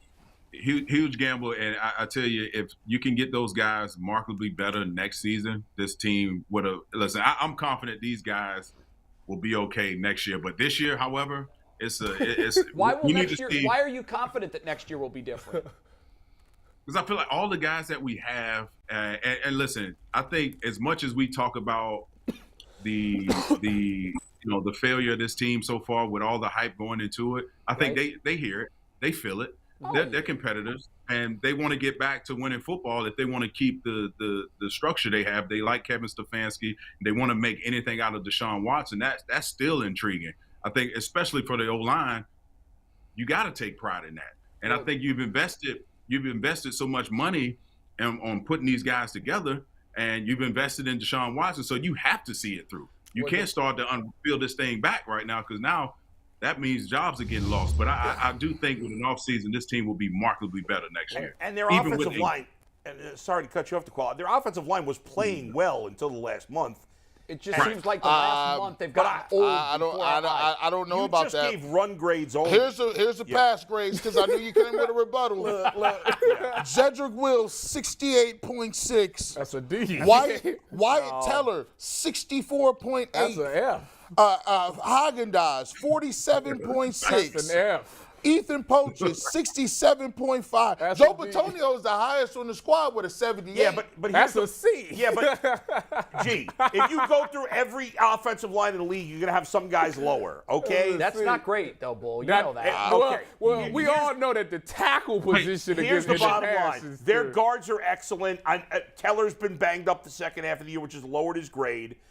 They've lost 3 centers. I mean, eventually it's going to – you can't have – who's got a good fourth-string center? Nobody. The tackle position's got to improve. James Hudson hopefully will improve right tackle. That's optimistic. But what I'm saying about these grades is they wasn't very good. Are you going to compare them to grades from other teams?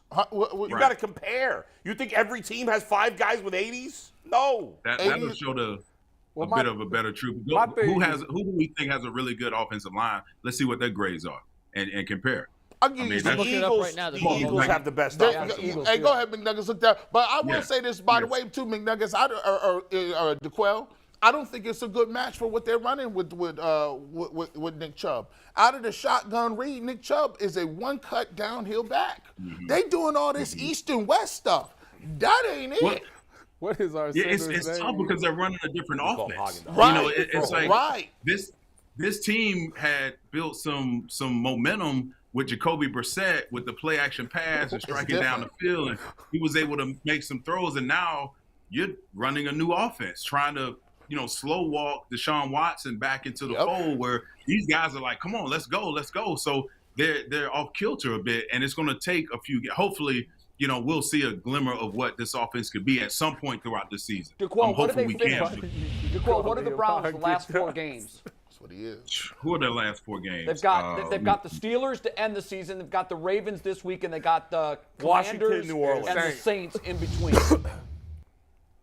So there it is on the screen right now. Bull says 3-1. I'm saying 2-2 is a win. I see Washington. Stop it, Kool-Aid. 4-0. Stop playing with me. 4-0. No, I see them winning 2 games, and that's Washington. Or what? New Orleans and Pittsburgh. And I think Washington will be a toss-up. I got them beating Baltimore, New Orleans, and Pittsburgh. I agree also. I think they're going to lose to Washington. Y'all sleep. 4-0. Are you serious? You really think they can go 4-0? DeQuell. Okay. I think it'll be Baltimore's got no quarterback. You know why? They're run a lot, why? Hold on. Can I tell? And I need them to win. Can I tell my story? Why are they going to win? They gonna win because they got some type of pride. All right, they going out. They got no linebackers though. Listen, that's fine. You need linebackers over pride. Listen, that means that people got to step up. You see Myles Garrett at defensive tackle, stand up D tackle. Man, it's a big difference. You guys look finally. He go listen. They got 4 weeks. 17-0. Well, you can't sell out for 4. You can't sell out for 4 weeks. You can get all the. They haven't been able to sell out yet. You get the shirt. You can rest. You can go to Cabo. You can get all that stuff. 4 weeks. You can't go hard for 4 weeks. There's no prize that's at the end of it. That's why we would have been great teammates. A lot of guys in that locker room, they're looking at, where am I going to go? What vacations? Their mind is somewhere else, and they're checking games. It ain't going nowhere. It's gonna still be there in 4 weeks. Right. Like we can sell out for 4 weeks. Like, come on now, 4 weeks. I agree. We can go after 4 weeks. You can go do whatever you want to do. I don't care. You can go party, kick it, whatever. But for 4 weeks, they're going to be able to do that while we in this building, 4 or 4-0. They could. They got me going against a team that ain't even got a quarterback this week. We don't have linebackers. Well, it's even. Yeah. Is it? I'd rather be without. No offense to Quell, I'd rather be without linebackers than a quarterback. I don't know. Not if you can run the ball. What are your passing grade or your offensive line numbers look like? So I did some research according to PFF. This is all PFF grades. Yeah. The Eagles have by far the highest rated offensive line, which makes sense. What's their collective grade? They don't have it graded out, but I'll show you how you see they're the number 1 when I read you their 3 positions. Travis Kelce, the number 1 rated center. Not Travis Kelce. Jason Kelce. 90 flat. That's incredible. By the way, Pochich 3rd. Wow. Pochich 3rd in that. Nice. Yeah. So center, they're number 1 overall. Their 2 guards, Isaac Samulo, S-E-U-M. Yeah, you had it right. Yeah. Simulo. He's a 5th overall, 75. Okay. Where's Batonio? 2nd, 85. Yeah. Their other guard drops, though, deep. Landon Dickerson, 27th with a 66. So they do drop. Teller, for the comparison, is 17th at 70. And by the way, overall, their whole overall team grade for pass blocking is number 1, 81.3. Yeah, but look at it. The only difference is going to be the tackles. And here's the tackles. And that's where the Browns have here's to the get point. better. You ready? Yeah. Lane Johnson, 6th, 83.3.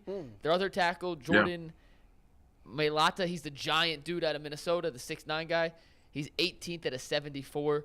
Both of those are higher than either Brown on this list. Yeah. So run blocking, their overall grade is a 76.5. The Browns' overall run grade is 71.8. The Browns had a top 3 offensive line last year. It was top 3 considered going into the season. It was playing well early in the season for much of the year. Injuries and age with Conklin have caught up. They got to get better at right tackle. They're probably going to stick with Jedrick Wills. You don't need to have 5 great offense. Nobody has 5 great even. You don't want to slide Jed Wills to right tackle and bring him I to would. left tackle? I don't think he's a left tackle. I would, but I don't think they're going to do that. DeQuell, do you think he's a left tackle? No. Wills? No, not at all. He's a right tackle. Yeah, he will be a above average right tackle. The problem is sure, left tackles don't grow out of the soil. Like, where are you going to get a good left tackle? Not in the draft. 2nd round. That's the prop. They don't usually slip in the second round. By the way, for all the complaining about the draft, and I understand you'd like to have a first-round pick, the Browns have 5 picks in the first 4 rounds. What's your first pick? And they got multiple. DeQuell, what's your second round pick for the Browns? And they got multiple holes to fill, starting with defensive tackle. Backer. So your first pick for the Browns? No, I'm sorry. D tackle. Okay, I was about to say. Well, it depends. The free agent market too has something to do with that. Over a speedy receiver and a linebacker, you going D tackle? I will tell you this, that and I wish Jason was here to talk about this, because the salary cap for the first time in years is going to be a big issue next year for this team. It's like 15 free agents. Cap right now. It's like 15 free agents that's not going to be. Yeah, there's always ways around it, though. That could be a topic for a good show. What free agents it could be a topic, right? Well, that'll be definitely a hot offseason. Because we could argue that. A lot to burn in the offseason. Our hot stove is going to be I mean, because their overall defense is a 55, according to the Browns. Yeah, not 55. Good. I'm surprised it's even that high, honestly. DeQuell, how you feeling before we let you go? How's the ankle? Oh, feeling good. They allowed me last week to put some weight on it, so I'm actually getting around with and without the crutch. But for the most part, I'm on my knee scooter, man. I'm on my knee scooter, but I'm feeling good though. Well, McNuggets said if you don't challenge him in basketball before Christmas, then he takes the W because of the forfeit. I don't think that's fair. Listen, I did not say that, but I will accept that challenge. We can get to the free throw line and we can have a shootout. Whatever we need to do. I played terrible last night, DeQuell. So if you're gonna get me, this is you're gonna look terrible when you plan me. All right. DeQuell, great to see that you're doing well, and enjoy your week. Hopefully, we're talking about a Browns victory next week. And congratulations on being the greatest linebacker of all time since 1999. In the last quarter century. Adorned. I get a drink. Adorned by the Ultimate Cleveland Sports Show. Drink us out, brother. Drink us out tonight. Hey, by the way, so does that mean I get some Cleveland whiskey? Can I try some of this? I need to get my hands on the bottle. Yes, sir. We'll get you a bottle again. Do you have anything planned? What's that? Plan for coming here? I doubt it with the Achilles. Oh no, you're wrong. No, not back to Cleveland. What if Mayor Bibb decides to give you a key to the city because you're the best linebacker the Browns have had in the last quarter century? Then we could get you to town, right? Hey, that'll be a good way to come back in town. I'll tell you that. As long as there's not a lot of ice on the ground with this boot, that could be tricky for me. Nobody comes to visit Cleveland in the winter unless you have no choice. Well, DeQuell is going to New York. DeQuell, when are you going to be in New York, by the way? I'll be in New York this Friday till Monday. Yeah, so hopefully it doesn't snow. I would think that our friends at Cleveland Whiskey can get a bottle your way, and then you can give like a review. Let's make it happen. I will tell you, I have had the whiskey. It is smooth. I think you will like it. I know your taste. Okay. If they can't get a bottle to you, I will. That'll be my Christmas gift to you. So can you only purchase it? I appreciate that, Jay. Can you only purchase it in Cleveland? No, I don't think so. I think you can get it online. But you know what? I don't want you to have to go out of your way. We'll get you a bottle. Either through the sponsor or I'll send you one, and I would like you to give a review, maybe a live taste test, throw one back. I'll be happy to do so. Smoky, rich, smooth, but a little bite. Okay. I want to see the DeQuell whiskey review right here on the Ultimate Cleveland Sports Show. Let's make it happen. Let's make it happen, McNuggets. I'm All down right, brother. Love it. DeQuell, I'll be in New York too, so I'll hit you up this weekend. All right. Yeah, please do. Please do. All right, fellas. I'll see you guys. Wait a second. DeQuell's going to New York? I missed that. Yeah. We had that conversation on air 1 second ago. Yeah. But somehow I didn't hear that. But DeQuell, he's in his phone. I have a radar from actually, New York. Anything New York. Do you want me to send you to the best pizzerias in America or what? Absolutely. Please. Absolutely. I'm going to text you. Where you staying? What borough? We're down in Soho. We're down in Soho. All right. Nice. You're supposed to be in Manhattan, right? No, Soho's. Remind me to we text typically DeQuell. go Manhattan. We want to change it up a little bit. Yeah. After you go to New York. York so many times, you try to avoid Midtown. Midtown's the worst. It is the worst. Especially this time of year. I understand that tourists have to do it. This time of year is absolutely the worst. But do it once and then go visit the other boroughs, the other neighborhoods. Yes. There's so much charm all over New York. That if you just go to Midtown every time, you're robbing yourself of the experience. Midtown is the least charming part of New York. It's so gross. It's dirty. awful. Yeah. DeQuell, we'll see, bro. All right, see you guys. When you get off, pay attention. Yeah, he's gonna give a Coach Tyvis is in session. Tyvis, man. And make sure you check in too. You got check. We'll see you, brother. Thanks, DeQuell. Yes, so that's how we're pivoting. Every week, Tyvis watches the game and he goes nuts for about 3 or 4 plays in his place at home. And he said, I can't wait until I get that iPad in my hand because I'm going to show exactly what happened on this play. What was the breakdown? Where did things go wrong? Who screwed up? Coach Tyvis, the podium is yours. Now, what play is this? This play is the touchdown play. Which one? Tyvis has got a message for you first. One, yes. Nobody can guard Chase. You know what? We saw that because I did not think Denzel was bad. Yeah, you see the clip I sent? No, in the chat? I didn't. Over the 50 course messages that came. I just ignored all of them, bro. I can't read 50 messages. I like that one. That's because you got to ignore G. When I see 50 messages, I just make sure that no one died. I go down to the very last one and make sure that no one's dead, and then I there it is. Okay, here we go. By the way, I like that little box you put up there, Steve, with Tyvis in that little box. All right, so here we go. So this play right here, this is one of the rare cases that all of the Cleveland Browns, Joe Woods that dislike him for not blitzing, this play, he blitzes. So check this out. We got a nickel blitz. We got G New coming off the edge right there. So we call these a fire zone. So to teach you a fire zone, anytime it's a fire zone, corners is pretty much manned up on their receiver, right?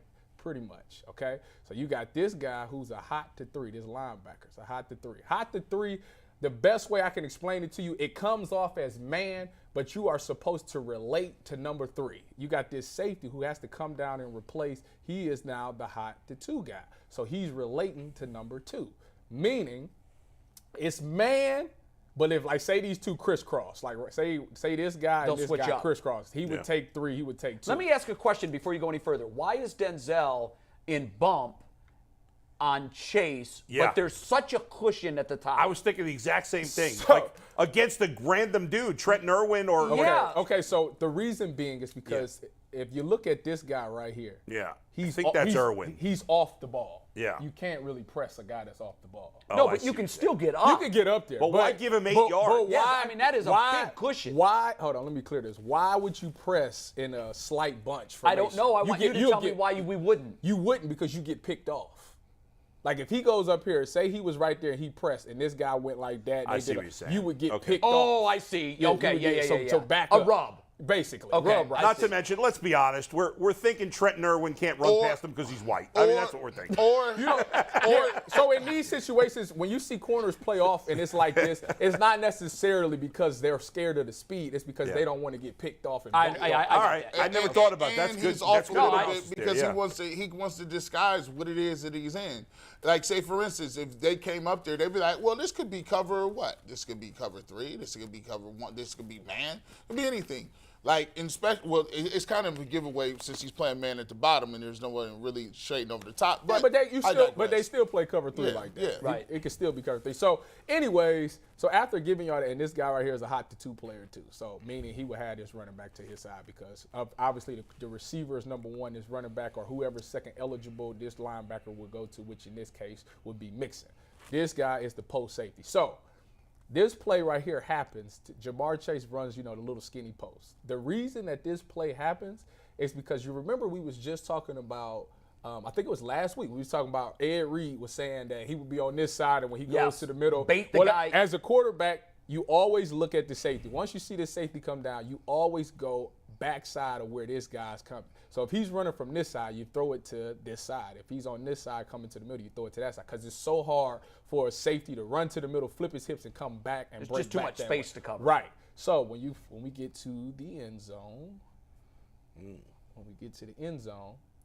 J3 actually does a great job. Okay, he does a great job of getting back, but the ball is put in a great window. That's the ball right there. It's literally between 2 defenders. I don't even think Chase knew it was coming. He did it. No, he literally looked up and it was right there and he caught it. So that right there is all chemistry. It was a great, the coverage is great. Obviously, that's a great window. It's just the guy made a great play. It's a quarterback and a receiver making a great play. It looks impossible that he would be able to catch that ball right here. When the ball is in your little circle, that's 20 yards away from the end zone. Yeah, and it looks like they're both on top of him. Yeah, it's so that what happened on that play right there. It's almost, I mean, you hate to say this, but with certain players, Tyvis, there are things that are indefensible. Yeah, there were a couple of back shoulder throws that were thrown to Chase that I thought Denzel was sound in his coverage. It just like at the end of the day, you just got to tip your hat because Burrow makes the perfect throw, and the only guy that can make the play on it is Chase. Yeah. And he runs such great routes. You're learning why corner is the hardest position. It is without. I've always thought that. I mean, you're chasing a ghost. All right. So the next play is this. The next play, they get this play where he's going to run this deep comeback. This guy's going to run an over route right here. So the key to this is this. Y'all say, well, we need to find a way to get Denzel some help.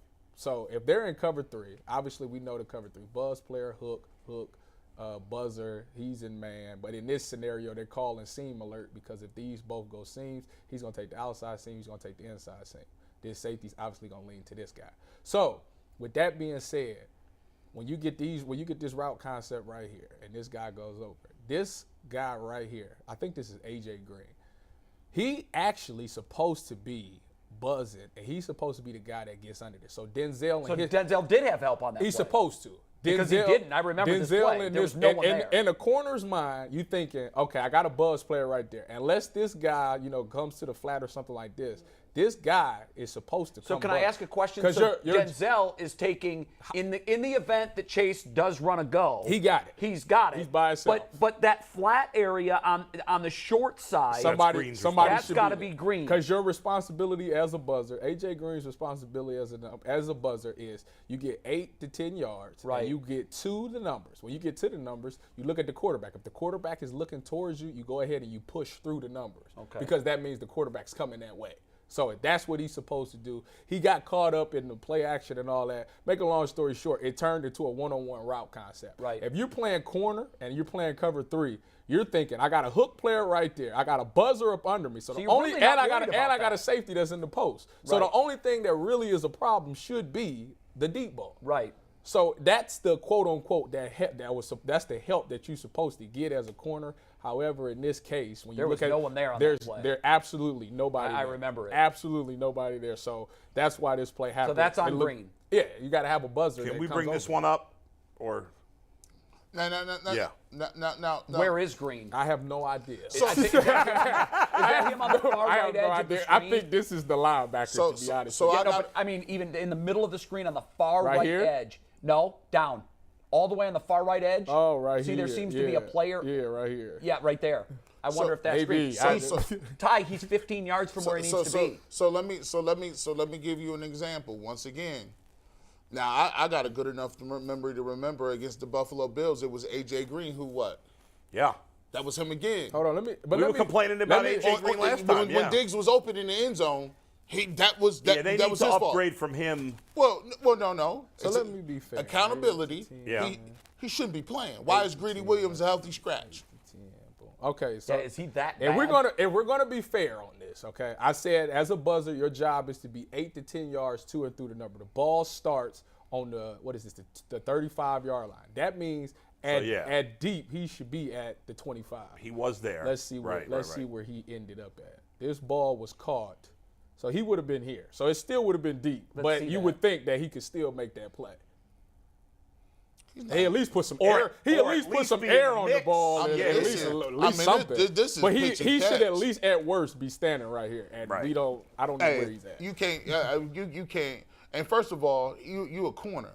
You ain't no safety. You playing pass anyway. By the way, how many where you caught up in pass? Where you get caught up in play action? Play action. How many corners are on the field on that play? A bunch. So they was in nickel, so it's five DBs. You got 2 corners, a nickel, and 2 safeties. There was another play, Ty, where we got caught peeking big time. If you have Emerson, Ward, and Newsome, why is AJ That's a Green good even on the question. field? I don't know.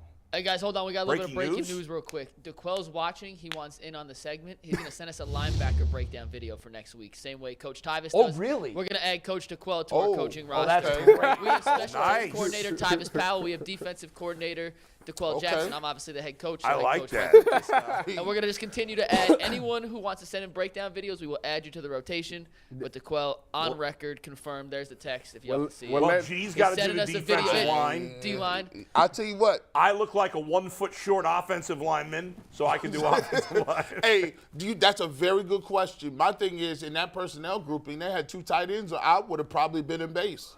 I wouldn't have been in nickel. They had 2 tight ends. Yeah, they did have 2 tight ends. I wouldn't.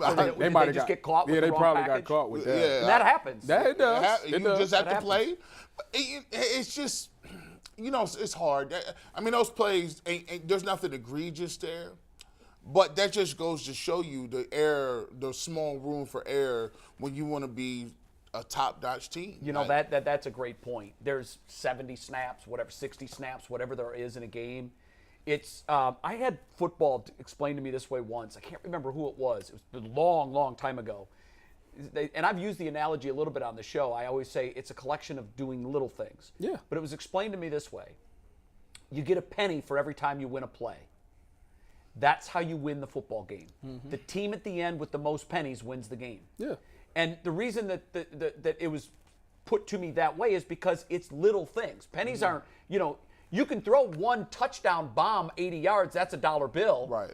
But the fact of the matter is, in the accumulation of 80 plays over the course of 60 minutes, you're gathering pennies. Yeah. Did you win this play? It's all penny for you. It's literally. Did you win that play? I compare it to baseball. You know how when you watch baseball, it's a boring sport because everybody does. It's not a boring sport. Listen, to the average viewer, it's a boring thing because it's the ball gets hit and it's routine. The defense is always clicking. It's like only time that somebody gets on base if they make a great base hit or somebody makes a mistake. Yep. Same way to football. If you go out there and do your job, your responsibility every play, all offenses can do is take checkdowns, and they will get bored with that. But the problem is they put cheese in your face. They entice you to do things that you're not supposed to do, and that's when the big play happens. The cheese. And the smarter quarterbacks and the smarter coaches give you more cheese.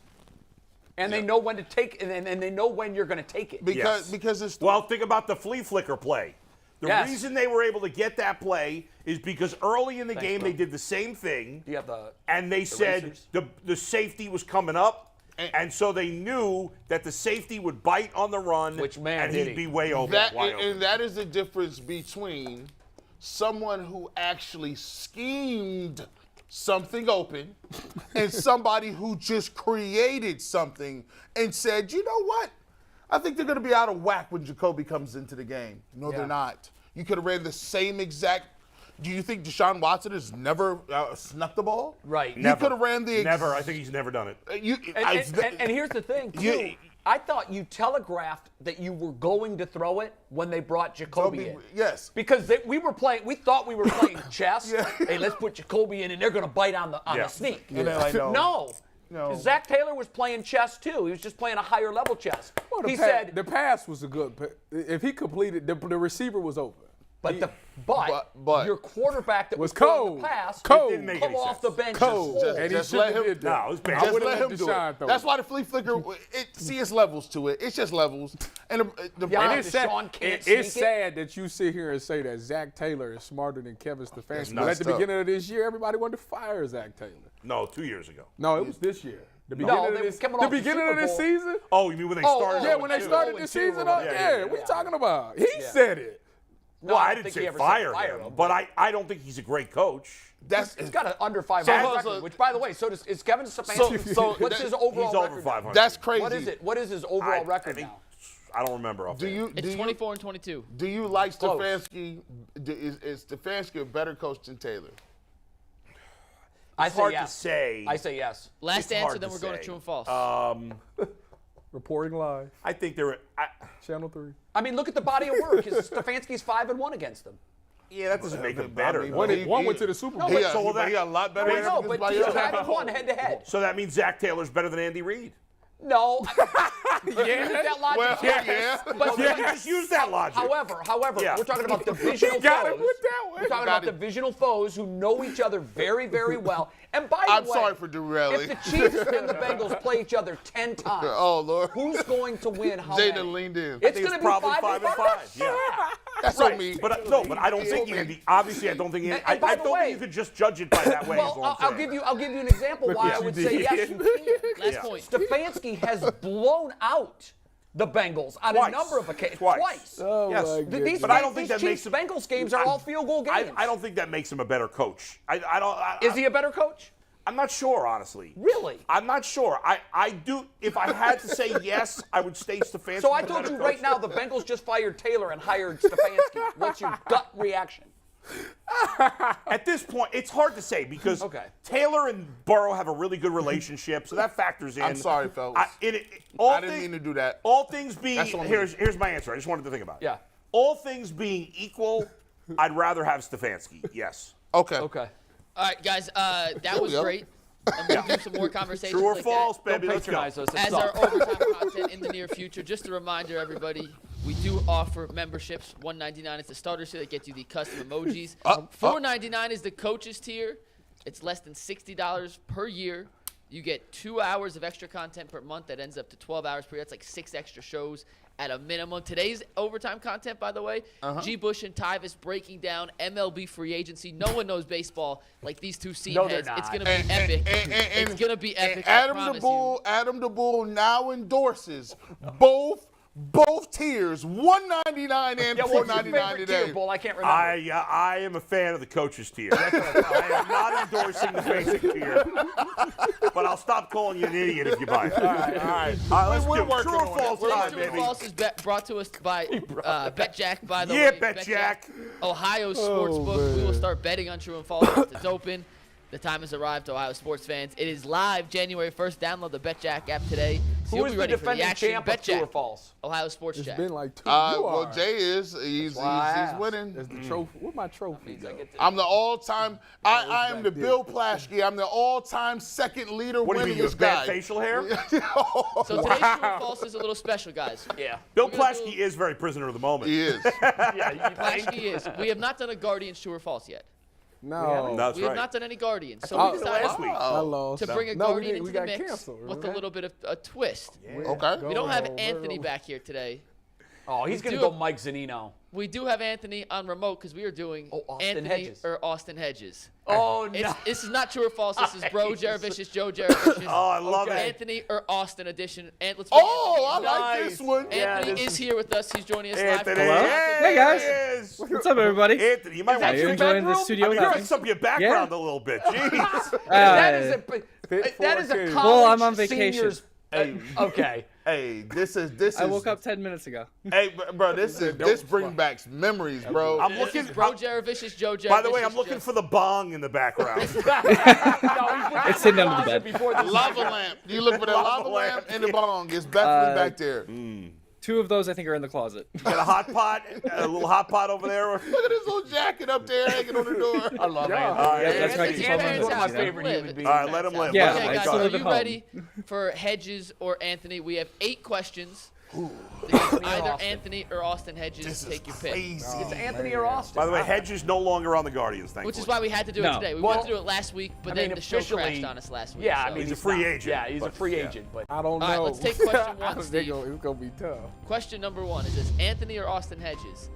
He once admitted to buying a $2 mixtape from someone on the streets of Chicago.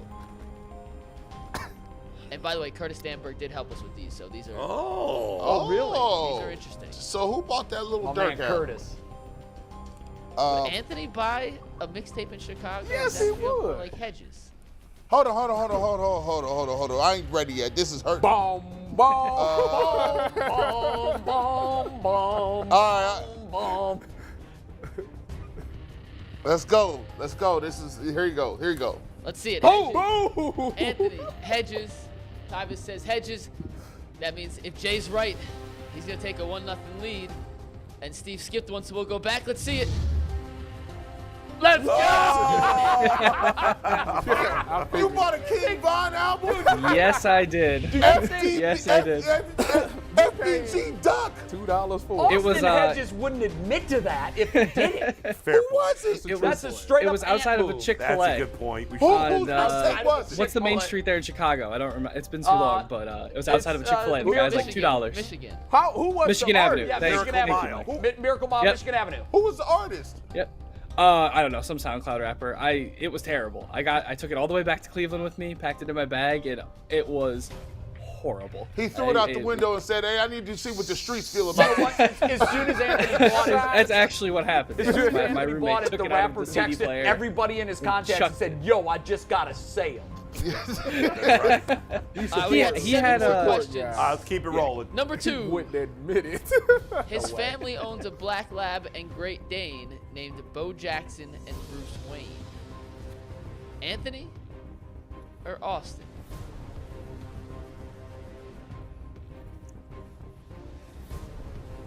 You gotta watch when you say. Anytime you say his family owns a black, you be like, that needs to be something Mexican. It's coming after that, dog. Are you guys ready? Ready. Anthony, Austin, Hedges, Austin, which means if Tyvis is right, he takes the tie, and Steve the Takes the answer. tie. Whenever you're ready, Steve. Have a dog, Anthony. It's coming. Drum roll, Steve. Come on. Have a dog. The answer, finally, it is Austin Hedges. I'm out. I have 2 cats, I met Tyvis. 2 Jay with a 2 I don't listen, man. I met told y'all. I already knew. Each. I've met my man's peoples, and we had a great conversation about expensive washes and cologne, but we did not mention any dogs or pets. So I had that one ready to go. Inside info. That is true. I told Question y'all, number 3. whenever we did belt baseball, staying I where it had no belongs. chance. Question number 3. I had no Thank you. chance against with the Guardians. You giving up already? Yeah, it's over. Wow. You told the Browns to run through the tape. Tyvis with no I'm a pride. has-been. Coming up lame. That hamstring. His name is. Are you right? I'm back. Come on, focus Question up. 3. Focus up. His middle name is Charles. Is it Anthony Charles Antonelli or Austin Charles Hedges? This is easy money. I'm back. It's easy money. And by the way, McNuggets, you got to read the question. I can't concentrate if you don't read it. Boom. Let's see it. G says Anthony. Anthony, Austin. Jay says Austin, a 2-2 split. The answer is Austin. I'm back. Now, a little insight for you. No, this Little cat. insight for I you. should have known that. Coming from Italian heritage myself. Yeah, Charles is not Anthony. Anthony's middle name is not Charles. Anthony, what is it? It's William. I was named after Wow. my 2 grandfathers. Anthony Okay, I and wouldn't have William. guessed William. That's not Italian. Your other Yeah. grandfather is not Italian, is he? No, he was not. I'm only Italian on my father's Jay, side. you know, Jay knows everybody personally in the Guardians organization. He knows them. That's true. As a matter of fact, Austin Hedges used to cut his grass back in the day, and now he's I should have known that. Trim my hedges. Pause. That's a dad joke. Give me a gong on that. Super pause. This show has just taken a turn. That was rough. We're gonna go right to the trim in next a one. minute. Next. Next. Next question. This is G. Bush, get your mind out of the gutter. 4. He once spent $200 on a replica lightsaber. Is that Anthony or Austin? Hey, man. Anthony, you look like a Comic-Con type dude. Can we take a close-up of Anthony so that I is can a see fair what's in the assessment of me, background actually. of his room there? It's not hanging up anywhere, actually. Now, can I ask him a question? Go for it, G. What are other? Don't answer it. What are other spectrums of lightsabers between blue and red? Don't answer. Can you answer that question? write your No, answer? I'm gonna plead the fifth. Come on. Yeah, good. No, They Austin. don't want me answering it. I'll play It was fair. I'll play Austin. fair. Austin did this. No, it's straight up Anthony. Anthony. It's straight up Austin. Anthony. This man bought a This is the $2. easiest one of them all. G. Bush, you're off your Yeah, game this right is now. the He bought a easiest one of them all. $2 mixtape. And it's lightsaber. And he Man gave bought it a away. big when hit. he He said gave not it away hanging up. because he said, I don't have it hanging up. So that was stealing. But I felt like he was throwing us off the All cliff. right, standings, Mike. After 4 questions, undefeated. Jay's a perfect 4-0. Yeah. G. Bush is 1-3. Tyvis and Bull are 2-2. Look at that clown back. Don't talk to me about giving up. I'm 4-0, dog. You got to finish. Let's go. Your problem is finishing. Question Is it? number 5. Yes. I've never been told that. Question number 5. I don't know what Tyvis said, but we'll take this question here. He said I can't finish. How could this be Anthony? What season? What's wrong with He once missed a full season for a sprained abdomen. Is that Anthony or Austin?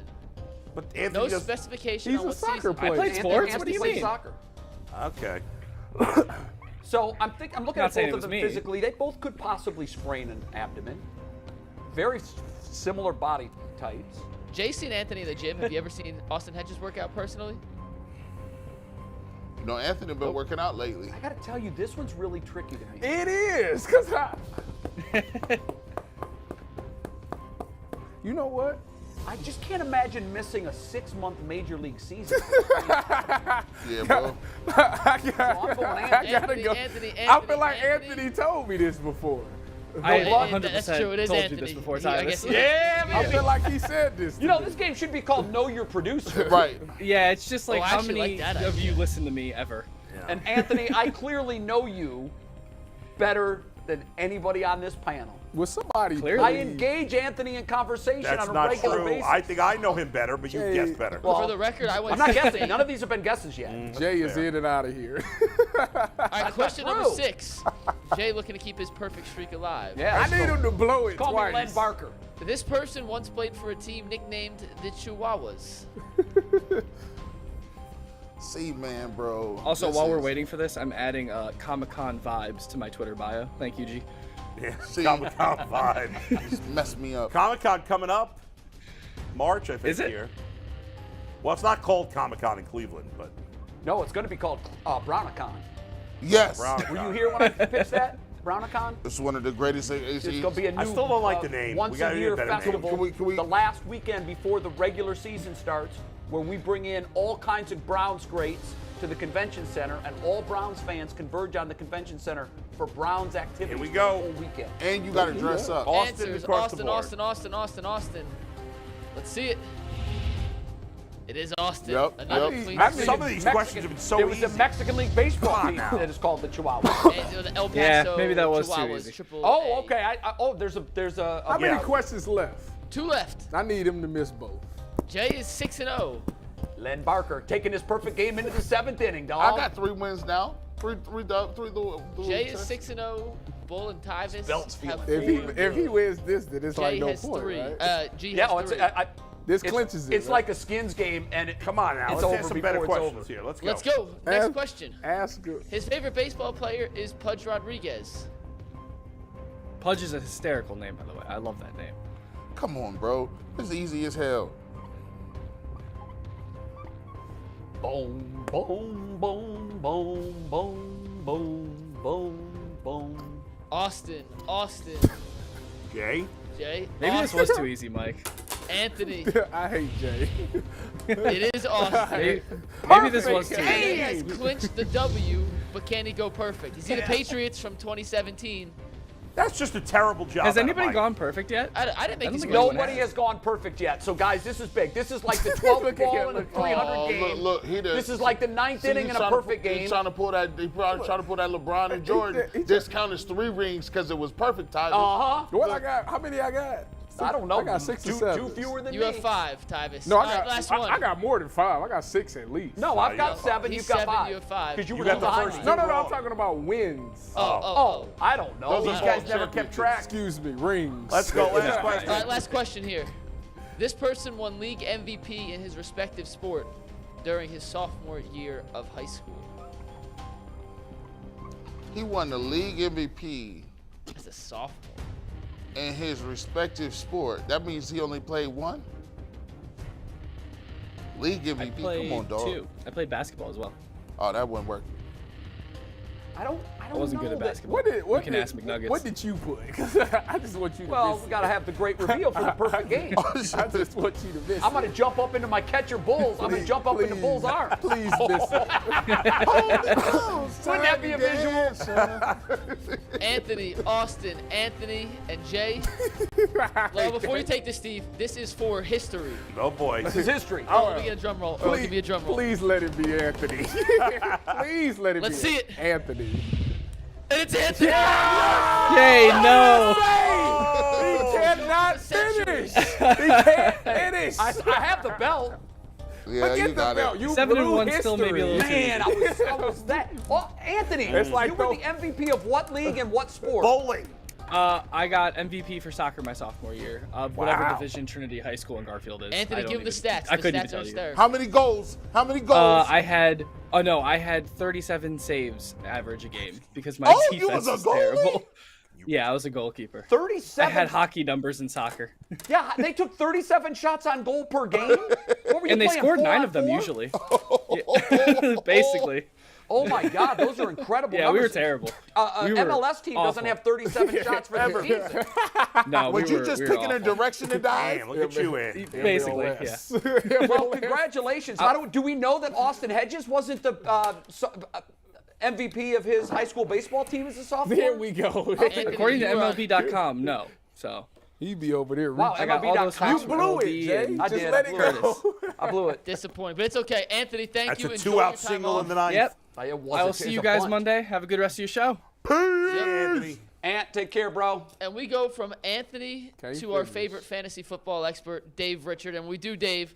This segment's always brought to us by Dave got all 8 PCC right. Airfoils. I expect more out of you. I just knew you was going to We make do. history. Who won? Looking for a job with career advancement and great benefits? PCC Airfoils is the leading manufacturer in Next Northeast week is Ohio. so. All locations It's so. of I'ma go PCC 100% Airfoils in next Eastlake, week. Venter, Wickliffe, Minerva are hiring for all positions starting at $18 and up, plus full benefit packages, win. paid time off, and a signing bonus. You can apply online at precast.com/careers to learn more. We got Eddie's Jingle tomorrow. So now, what's up, Dave? Dave. We got Dave. Dave. We can't hear Dave. Unmute your mic, Dave. We're getting audio levels. Right now, Dave's taking a hard L. Yeah, Would you rock this? Would you want the We're Browns seeing, to wear this? Dave, log off, log back in. We're seeing levels. We're This just not guy hearing you. tweeted Okay, this so too. try hanging up and coming back in. See what happens. We're getting audio levels on our tell side. It's ya. weird. I had one fantasy league I don't like that pub. where I had my starting quarterbacks were Lamar Jackson and That look like a Garoppolo. pub. And the only quarterback I could pick up Well, he was tweeted Davis it, so. Mills. Let me see. Nah, that Baker ain't it. wasn't available? I gotta Nobody. Give me some notes. And I lost the last week and didn't make the playoffs. The only league I didn't make the playoffs. Wouldn't it have been awesome if Baker was available and you picked him up? right. And he And had he he was, got me by in the the way, playoffs. Baker was the NFC Offensive Player of the Week. Which makes Shout no out- sense. Shout out to him. Why not? Because, he played great at the end of the game. No, it but makes great sense. His team was down 13 with 4 minutes to go when they. I'm won. curious to see how he plays this week. I can't wait, and it's. I the think only reason to watch the game because the game's it is awful. the only reason to watch. I'm gonna Monday watch Night that. I'm Football. gonna watch that game. I'm gonna watch that joint. Monday Night Football, Packers coming off a bye. Packers are not good. Don't that, It's in Green Bay too, I think, isn't Yeah. it? Why do these? I don't understand why these losses. These losses, I don't know, man. I still be mad. I'll be still mad like on Thursday, man. Like, They're sticking with you. yeah, I'm like, man, because I'm envious. You was drinking the Kool-Aid. You was the ambassador of the Kool-Aid. Not, were. I was the ambassador. stirring it, he was pouring it in and the it got glass, sour and passing it out. And then I was just like, hold on, nah, that ain't working. And then I just went right back on saying like, how come we don't get like I'm watching other teams. I'm jealous, bro. I don't like that. I know, I am too. I don't like when You and I have talked about this a lot. Like when you watch a really well-oiled offense, like the Bills right now, Miami, Philadelphia watching them. They're just guys are wide open. They're moving the ball. It's like every play works. Philadelphia, I'm why like, don't man, we ever get a shot at that? Philadelphia is moving like a Jalen Hurts is going to win the MVP. Well, wait a minute. I did not think he could. Wait a minute. He's going to win the MVP. You talking about the Eagles who got Jalen Hurts, Miles Sanders, yes, Devontae Smith, the ex-Heisman winner, AJ Brown, and is Dallas Goedert still there? He's hurt. So you got, and they're lying. Are you wondering why they moving like a I'm wondering why we don't get it. By the way, they went to the because the Browns haven't had a quarterback that's played as well as Jalen Hurts. But watch this. But watch the too. foresight though. Yeah. They went to the Super Bowl. They won the Super Bowl. They got rid of Peterson, and then they got rid of Carson Wentz. Yeah. And they had to say. Carson Wentz but he was a number 2 overall pick. They got rid of him, and then they went and drafted Jalen Hurts. What do you insinuate? They drafted Jalen Hurts while he was their talent cycle has gone like this, while ours has gone like this. Boop. And then they went out. So they got. By the way, they were whose fault is that? 2 first-round picks, right? Well, let's see what they do in the playoffs before we anoint them. Whose fault is that? Well, it's not a fault. It's a credit to them for rebuilding their organization from the ashes and then going twice. While we haven't been able to do it. They rebuilt it, tore it down, and brought it back. We got Dave. We got Dave. You got me, guys? Hey, Dave, I was just telling these guys, I was in one. I made the playoffs in 4 out of 5 leagues. Although, in fairness, one of the 4 I made it. My team's. No, I'm not. Well, I'm being honest. One of the teams I made it in, my team's not very good, but everybody makes the playoffs, so I should not even count that one. So I'll say 3 out of 4. Everybody makes the playoffs. No. Yeah, I made 3 out of 4. But the one I didn't make, I went from 3rd place to out of the playoffs in 2 weeks. My quarterbacks were Garoppolo and Lamar Jackson. The only quarterback I could get for the final week was Davis Mills. There was no other choices. And I lost in the last week. And another team that I needed to win if I lost also lost, and it screwed me out of the playoffs. But everybody's got a story like that, obviously. Yeah, my story is the commissioner forgot to change the settings of the league for the playoffs to start in week 15, and instead it was week 14. No. And so I didn't even have a chance to fight like you did in week 14. And the playoffs started with 6 teams on the bye. That's how I missed the playoffs. You should fire the commissioner. Fire the commissioner. He got to go. That's embarrassing. Yeah. Dave, let's look at the rough. Let's look at the waiver wire. And let's think about 2 quarterback league first of all, because obviously you've had some injured quarterbacks. If you're in a 2 quarterback league, my league, all the quarterbacks were gone. But there are in our 10-team radio, TV station league, there's about 8 quarterbacks available if you need a second quarterback. Of that group that you think might be available, who do you like the most? I'm guessing that Brock Purdy is no longer a part of that group. I wonder if Baker Mayfield is still a part of that group. He is. Dalton is. Matt Ryan is. Okay, so the thing that I like about Baker is that he'll at least play the rest of the year. Like with Andy Dalton, there's already talk in New Orleans that Jameis Winston's going to come back. Winston could be a sneaky ad if you don't need a quarterback for this week, because I think Dalton is going to play this week, and if he stinks, they're going to go back to Jameis to mop up the rest of the season. There's also an interesting thing going on in Houston where Davis Mills has been playing, but Jeff Driscoll's been taking snaps. In some leagues, on some sites, you can use him as a tight end, not just as a quarterback. Oh, wow. And so if Davis Mills struggles again, here's a guy that can run around a little bit and make some plays who will be available in those deeper leagues. That's interesting. I can't pick up I'm not doing it anyway, but I can't pick up Baker because I'm rooting for him to fail. So I don't want him to do well. So I can't. Hater. Sure. You can't. Is Brett Rippin that? Hold on. I got one more. Yeah. First of all, kind of crazy that you're rooting for Baker to fail, but I get it. It's Cleveland. And then Brett Rippin might be there for the rest of the year for Denver. Russ took a bad hit last week, and Rippin's been okay when he's had a chance to play before. But the one that I think could be sneaky good rest of season is Jameis. Let's talk tight end streaming now too, because you got this guy with the Titans. I can't even pronounce his name. Who's come Okonkwo? Come out of nowhere. This was my guy last week, Bull. Where was I? I should have picked him up last. Although I picked up Austin Hooper, he did okay in my PPR league.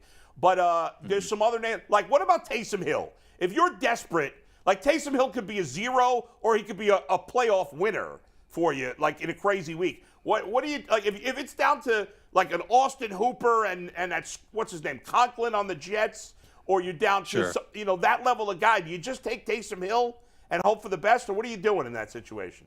I think you're on the right track with Taysom Hill. We've seen him play at least 40% of the snaps each of his past 4 games. It's been the touches that's fluctuated quite a bit. Yeah. In 2 of the games, he's had 8 or more touches. In the other 2, he's had 6 or fewer. But this is a matchup against Atlanta, and this has been a problem for New Orleans for like the last month. They haven't been able to do anything offensively because they've taken on some tough defenses. Anybody that's got Alvin Kamara on their fantasy teams knows how tough those matchups have been. But now the matchups are going to get easy. And we know the Falcons, that's a defense you can score on. So I think you could see Kamara bounce back and have a good fantasy game. He can finish strong. And I think Taysom Hill is still going to be involved in everything that New Orleans does. His playing time isn't going to go away. So as a tight end, especially in a non-PPR league bowl, I think he's worth taking a chance on over all those other guys. But I got to bring up Chig Okonkwo with the Titans. As long as Treylon Burks is out, he's going to be a must-start fantasy tight end. And I loved him last week because we saw his playing time shoot right up, and he's more of a wide receiver than a tight end. He's one of those kinds of guys. And he got used in the red zone. He had an early touchdown. He had a 2-point catch. This dude's going to be an interesting player for the Titans moving forward.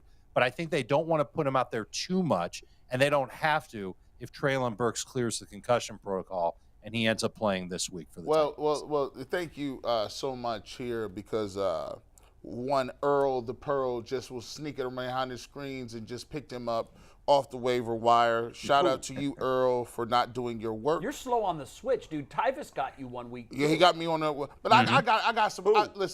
I got some other dudes. Earl just picked him up at tight end. Yeah. I got tight ends though. Don't worry about that. I got a tight. I got 2 great tight ends. I'm out of the league anyway, so it doesn't matter. So let me ask you about this. I feel like this is gonna come down to one of these sneaky little picks because there's the guys like Slayton, Zay Jones. You got Treylon Burks, DJ Shark. Zay Jones is available. These guys creeping around. Which one of those guys do you like? If there is any, it's just a pick 'em between those dudes in the mid leagues. So Zay Jones is the one you've got to make a beeline for right now. He's had at least 10 targets in 3 of his past 4, at least 14 PPR points in 3 of his past 4, and he would have had at least 10 PPR points in each of his last 4 if he didn't drop a short touchdown pass 2 games ago for Jacksonville. But he's basically their number 2 wide receiver. The whole passing offense seems to run between Kirk, Zay Jones, and Evan Ingram, their tight end. He's got at least 7 targets in each of his past 2 games, and Trevor Lawrence has been playing great. But you're talking about sneaky sleepers at wide receiver. And if I'm going to mention Okonkwo at tight end, but he's going to be based on whether somebody else plays, the Jets have a receiver like that too. Elijah Moore got a ton of playing time in the slot last week, 10 targets to go along with it. It happened because Corey Davis was out. The Jets are playing the Lions. They stink against the pass. I think he's somebody who could end up mattering for fantasy. It might be a 1-week thing, but I'm thinking about starting Elijah Moore as a number 3 receiver in a bunch of my leagues. Definitely think that he can be a good PPR. And since we're rolling with guys who are sleepers, how about a wide receiver who hasn't played in 4 weeks, is out there in half of CBS Sports leagues, and could end up being a league winner himself? He's on the Chiefs. His name is McCole Hardman. You might remember him as the guy that was scoring every single week before he got hurt. He's practicing today. He should be playing in Week 15. Dave, let's do some viewer questions. McNuggets, you got a couple, right? We got 4. This from Demond. Mark Andrews or Greg Kittle this week? It's George Kittle, not Greg Kittle. I would still go with Andrews over Kittle, even though Andrews has been really terrible the past few games. Andrews or Dalton Schultz? Schultz plays Jacksonville. It's one of the best matchups on the board. I think it's going to be a high-scoring game, too. I would take Schultz. Mike. Gabe Davis or Garrett Wilson? Wilson is a must-start fantasy wide receiver until further notice. Aaron Rodgers or Dak Prescott? I've got Dak as a top 5 quarterback this week, expecting a high-scoring game between the Cowboys and the Jaguars. That's from Broadview Bostart. He also says, what about Mike White from the Jets? Is he startable? He's startable, but you've got 2 quarterbacks that are better. I would start Mike White over Aaron Rodgers. I'm nervous about Geno Smith going up against the 49ers. I'd start White over him. I'd start White over Jared Goff. Goff was a stud last week. I think he goes back to being a dud on the road this week against the Jets. Dave, Khalil Herbert coming back this week? And if so, is he playable? He's not coming back this week. He's got to sit out 1 more week, but this is the stash to get at running back. There's at running back, especially if you can slide him into an IR spot. And he's out there in 60% of CBS leagues. People cut him. They've forgotten about him. but he can be a factor for the Bears' run game moving forward. I like the idea of getting him, putting him on the bench. The other sleeper, since I mentioned it, a stash candidate, not somebody that you're going to use right away. The backup behind Josh Jacobs in Las Vegas. It's a rookie named Zamir White. And I think Zamir White can end up being very good if, huge if, Josh Jacobs ends up missing any time. Last one from the viewers, Dave. This is from Evan419. J.K. Dobbins or Latavius Murray? Full PPR. I love what I saw from J.K. Dobbins' offensive line last week. It was against a tough Steelers defense. You know the Browns have had trouble stopping the run all year, and they lost Koromora to another injury. Taki the week before. I'm very nervous about the Browns' run defense holding up against the Ravens this week. So are we. Dobbins is going to be at the front of the line. Deontay Johnson or Zay Jones? I like Zay Jones better than Deontay Johnson, Wow. but it does come down to who's quarterbacking the Steelers. We've seen Johnson's numbers be much better with Trubisky under center than Kenny Pickett. And it might not even be Trubisky. It might end up being Mason Rudolph.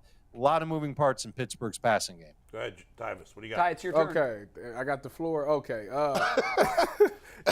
For flex, Elijah Moore, Kadero Patterson, Treylon Burks. Burks might not play. A lot of moving parts there, Tyvis. Yeah, First of all, tell me how much about do it. catches count for?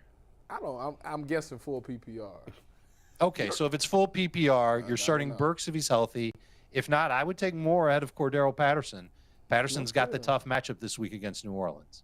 Dave, last thing in a PPR, Antonio Gibson or Raheem Mostert?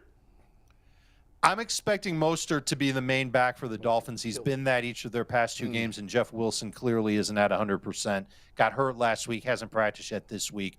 Mostert's going to have some opportunities against Buffalo. I think one of the ways that the Dolphins can counteract how defenses have been playing them lately is to run the dang ball, and Mostert will be the one doing that, and the Bills have actually been bad against the run in their last 7 games. Mostert killed me. I was saying earlier on the show, Dave, I missed the playoffs in one of my leagues. I finished 3rd in points for, 9th out of 12. Have you ever heard of that? That's ridiculous. Yeah, it unfortunately happens a lot. Just crazy luck when you play in head-to-head matchups. It happens every year in fantasy where teams that score a ton of points don't make the playoffs. We do a point. I was telling Jay in my leagues, 2 of my leagues, the 6th spot in the playoffs is the most points of the 7 remaining teams. There are some leagues where if you win your division, you're in, and then it's the next 4 best teams based on points scored. Right. Yeah, I don't like the way it finished out. And not just for me. If it happened to someone else, I think it would suck for them too. Yeah. So I'm going to pitch that my son's the commissioner of the league. I'm going to tell him, straighten it out. Let's fix that for next year because I don't By want the that way, to happen to we have anybody an else. update on our league. Tim Couch will not do stand-up. Yeah, I saw that in the text. That stinks, will man. not do Well, stand-ups. Dave, let's It'll be explain. Anthony and me. Did we explain this to you, Dave, that the person that finishes dead last has to do stand-up in a local Cleveland you told club? me about that. And so Tim just won't do it? Won't do it. He said he didn't even know he was in the league and he hasn't looked at it once all year. I've been setting his lineup most weeks. That is a fact. That's a fact. Did you help him prepare for football games too, Bull? When he was quarterback you don't want my in the help Browns? with that. I'm much better at playing. I don't know. Playing The numbers fantasy kind of than playing suggest that you football. were. Yeah. No. Yeah, it's possible. Waiver Wire Wednesday. Dave Thanks, Richard, Dave. always great stuff. Thank you very much. I hope you win your fantasy matchups this week. We're into the playoffs now. Thanks. You too. Yes. My season is over. Yeah. So Yeah, big man. fun for There me. you go. And I'm the defending champ in the league, so I got to hand off the trophy. And I honestly think I had a chance to win it all. I like my team a lot. Down the tubes. But down the tubes because I finished 9th on some stupid luck. And Mostert's the guy that got me. Yeah, he's been He had awful. a last couple terrible weeks. week last week. I needed him to score. I lost by, I think, 2 points. He scored It's just nothing. unbelievable how every close game this The year I bad lost. luck of fantasy Yeah, football. it's you win. So sometimes. it's just like real football. You get guys hurt. You get whatever. We only have 2 minutes. So Tyvis, if you want to do your final take, because you're only here on Wednesdays. go ahead, bro. Blast I don't it out. have a burning. Then I got something for you guys. Okay, Yeah. I don't have This a was just burning. tweeted out from bookies.com. The odds for the next head coach to be fired. Nathaniel Hackett is first, plus 250. Kevin Stefanski second, plus 275. No kidding. Throw some Now, this is money. bookies.com. Throw some money. You know, on it. just bookies.com. Where's Lovie Smith? Cliff Kingsbury's third, plus 400. Todd Bowles fifth, plus 500. Brandon Staley, plus 950. Lovie Smith and Dennis Allen, plus 1,000. Guys, that's stunning to me. Yeah, If it you is. look at what the numbers are on those. Yeah. I wonder. I mean, usually they know something, but my goodness. That sounds really fishy to me, but still staggering. I had a conversation with some football fans yesterday about picking next year. Yeah. Predicting next year. And where they thought this Browns team was going to fit in. And nobody thought that they were going to be a playoff team next year. I do. It was interesting. Like, everybody now is like back into the we suck mode. I don't agree with that. They have. They got to show it. Every year, half the playoff teams are new. Every year. You got to show it. Well, don't we know that? On the roster, I was just going back to think of myself. Prior to us getting Deshaun Watson, and we looked at the draft picks because we still had our number 1 picks. One of the areas where everybody talked about was even if they got Amari Cooper and had him because they had him first, that they still should take that first-round pick and draft a receiver. Right. And somehow I think we've forgotten that they don't have any deep threat at all. No, that's for when the season ends. We're going to really dive into that. By the way, none of us picked the Browns to make the playoffs once Watson was suspended for 11 Nobody games. did. None that of us I can did. think of. I think we were all around. We all 8 said and 9. 9. I said 9 and 8. Yeah, and that's exactly where they. I mean, we hope that's where they come in. At this point, they could be 5 and 12. That would not be good. The roster, to me, you'll find out in offseason, they have some holes. There are some issues. Salary cap, free agents. There are holes. There are big holes. It's not like we need one guy here, one guy there. We got a lot of position groups that need addressed. Overtime We're back next. tomorrow. Yeah, overtime is next. Overtime. MLB free agency recap with the 2 biggest seam heads I know. Not the outside. We're talking about the inside. G. Bush, Tyvis Powell, the champ Jay. Appreciate you guys. See you tomorrow.